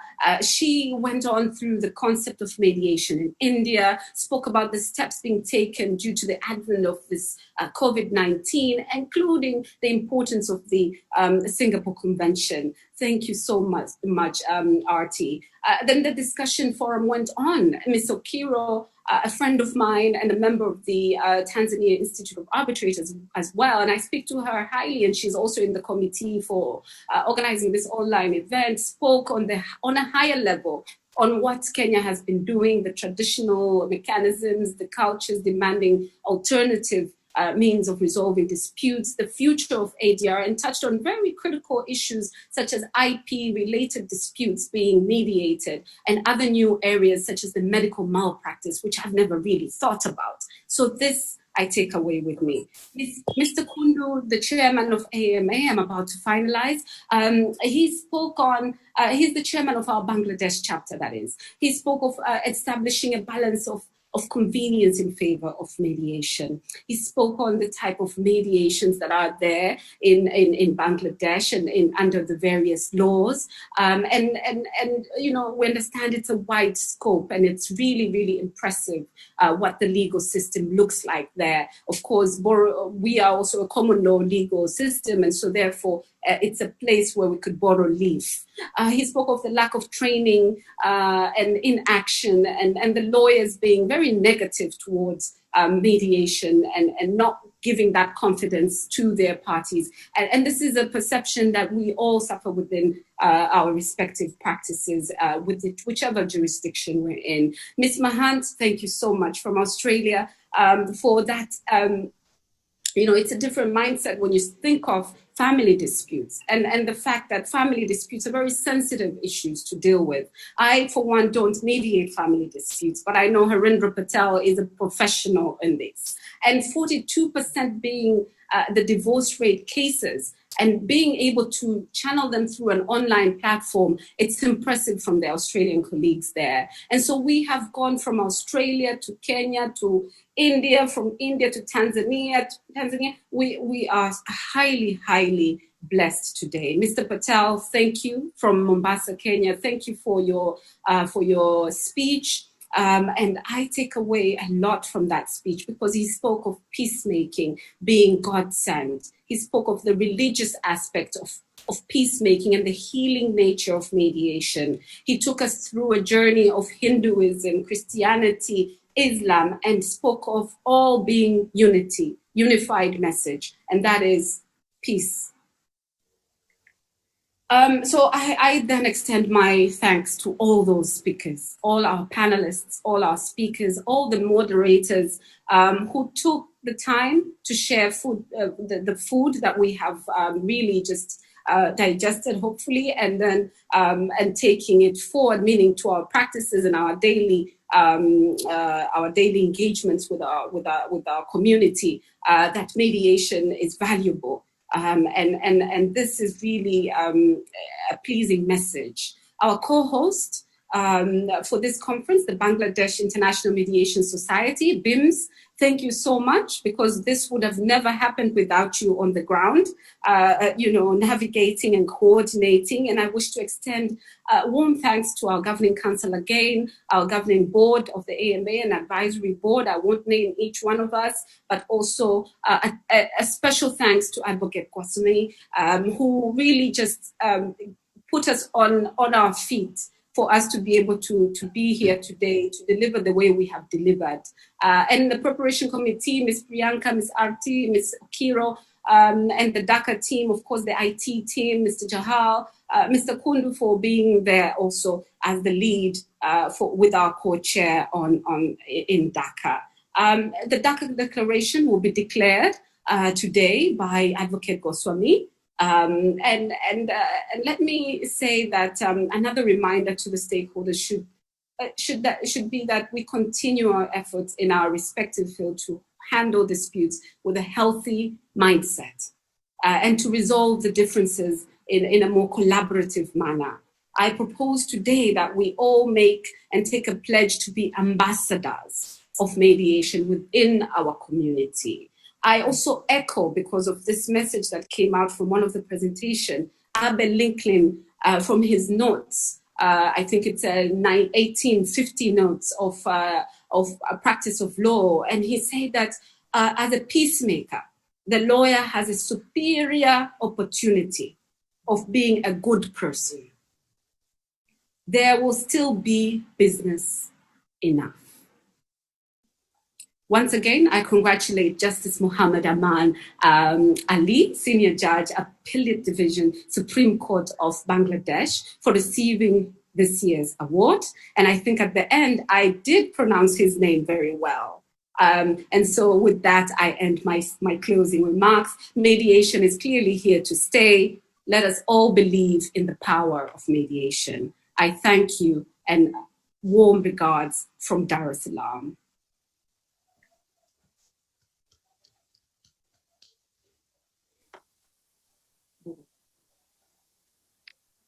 Yes, Madam Madeline, Priyanka Chakraborty, our ambassador, AAMA ambassador, Fadda Paksoy,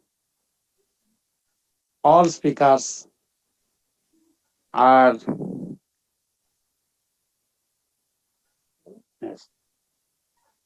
followed to the declaration, Darussalam Declaration, Africa-Asia Mediation Association, AAMA's second conference is going on in Dhaka. Dhaka is the capital city of Bangladesh. We, the members participating in the online conference, determined to advance the goals. The forum we involve itself with an ongoing convention and dialogue about conflict resolution trends, practice, and futures, and provide an opportunity for practitioners to develop and maintain professional relationships. Also bearing in mind the conclusion of the conference that more governments are now legislating and regulating ADR, in particular mediation, as it prevents parties from taking stance positions. Aware of our role within each of our countries and in the dialogue between Africa and Asia and the rest of the world in giving appropriate responses to the advancement of mediation in our societies. Wishing to establish the Mediation Academy in Dhaka, and Mediation University, also in Dhaka, under cooperation of ANSI trial, under guidance of AAMA, and also to conduct and carry trainings, workshops, seminars, conference, competitions under guideline by AAMA. And also today's conference declared we jointly with ANSI trial, AAMA, happy to announce this is the first time ANSI trial confers International Mediation Award, one for Bangladesh, one for Africa, and another one for America.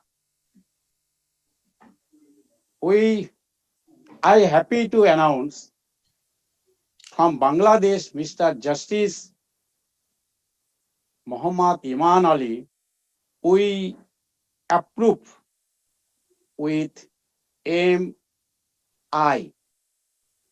with Ombudsman of our United Nations organization, we also recognized him. And this is the first time UNCITRAL approved this type of international award. We are happy, that is, AAMA is happy that UNCITRAL approved AAMA to recognize from Bangladesh, Mr. Justice Muhammad Iman Ali, and another two, that is one from Africa, another from USA. Last of all, further we announce that Mr. Maulana Wahadin Nobi and Mr. Abdul Mutin Khosru confers Mediation Award next conference, that is in Delhi, September 2001. Noted here, this declaration is the part of declaration of Darus Salam. Adapt this declaration as the basis of our future action in favor of advancing mediation. And I am pleased to announce on this happy occasion that one mediation school will be start within 3 months in Tanzania, and Mediation Academy will be start in Dhaka within 3 months. And before closing Dhaka declaration in shortly, I thanks UNCITRAL, AAMI, and General Global Team of Mediation Panel, United Nations Organization, and also Panel of Ombudsman, United Nations Organization. Thanks. This Dhaka Declaration signed on 22nd August 2020. Now, Tanushree, I invite Tanushree to perform with her team dance drama. Many thanks. Yes, thanks, Madam Medlin. Thanks, Priyanka Chakraborty, and also thanks to our ambassador, Farda Paksoi. And lastly, thanks of all.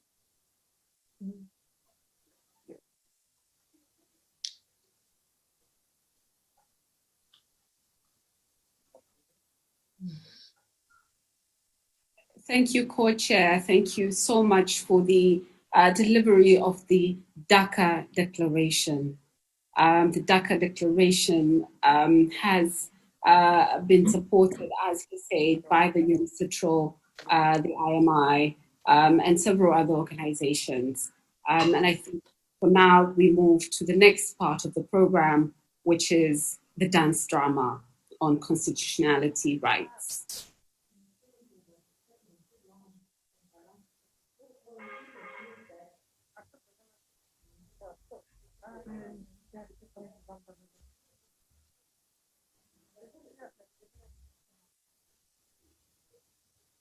Sound নাই, sound নাই, sound নাই.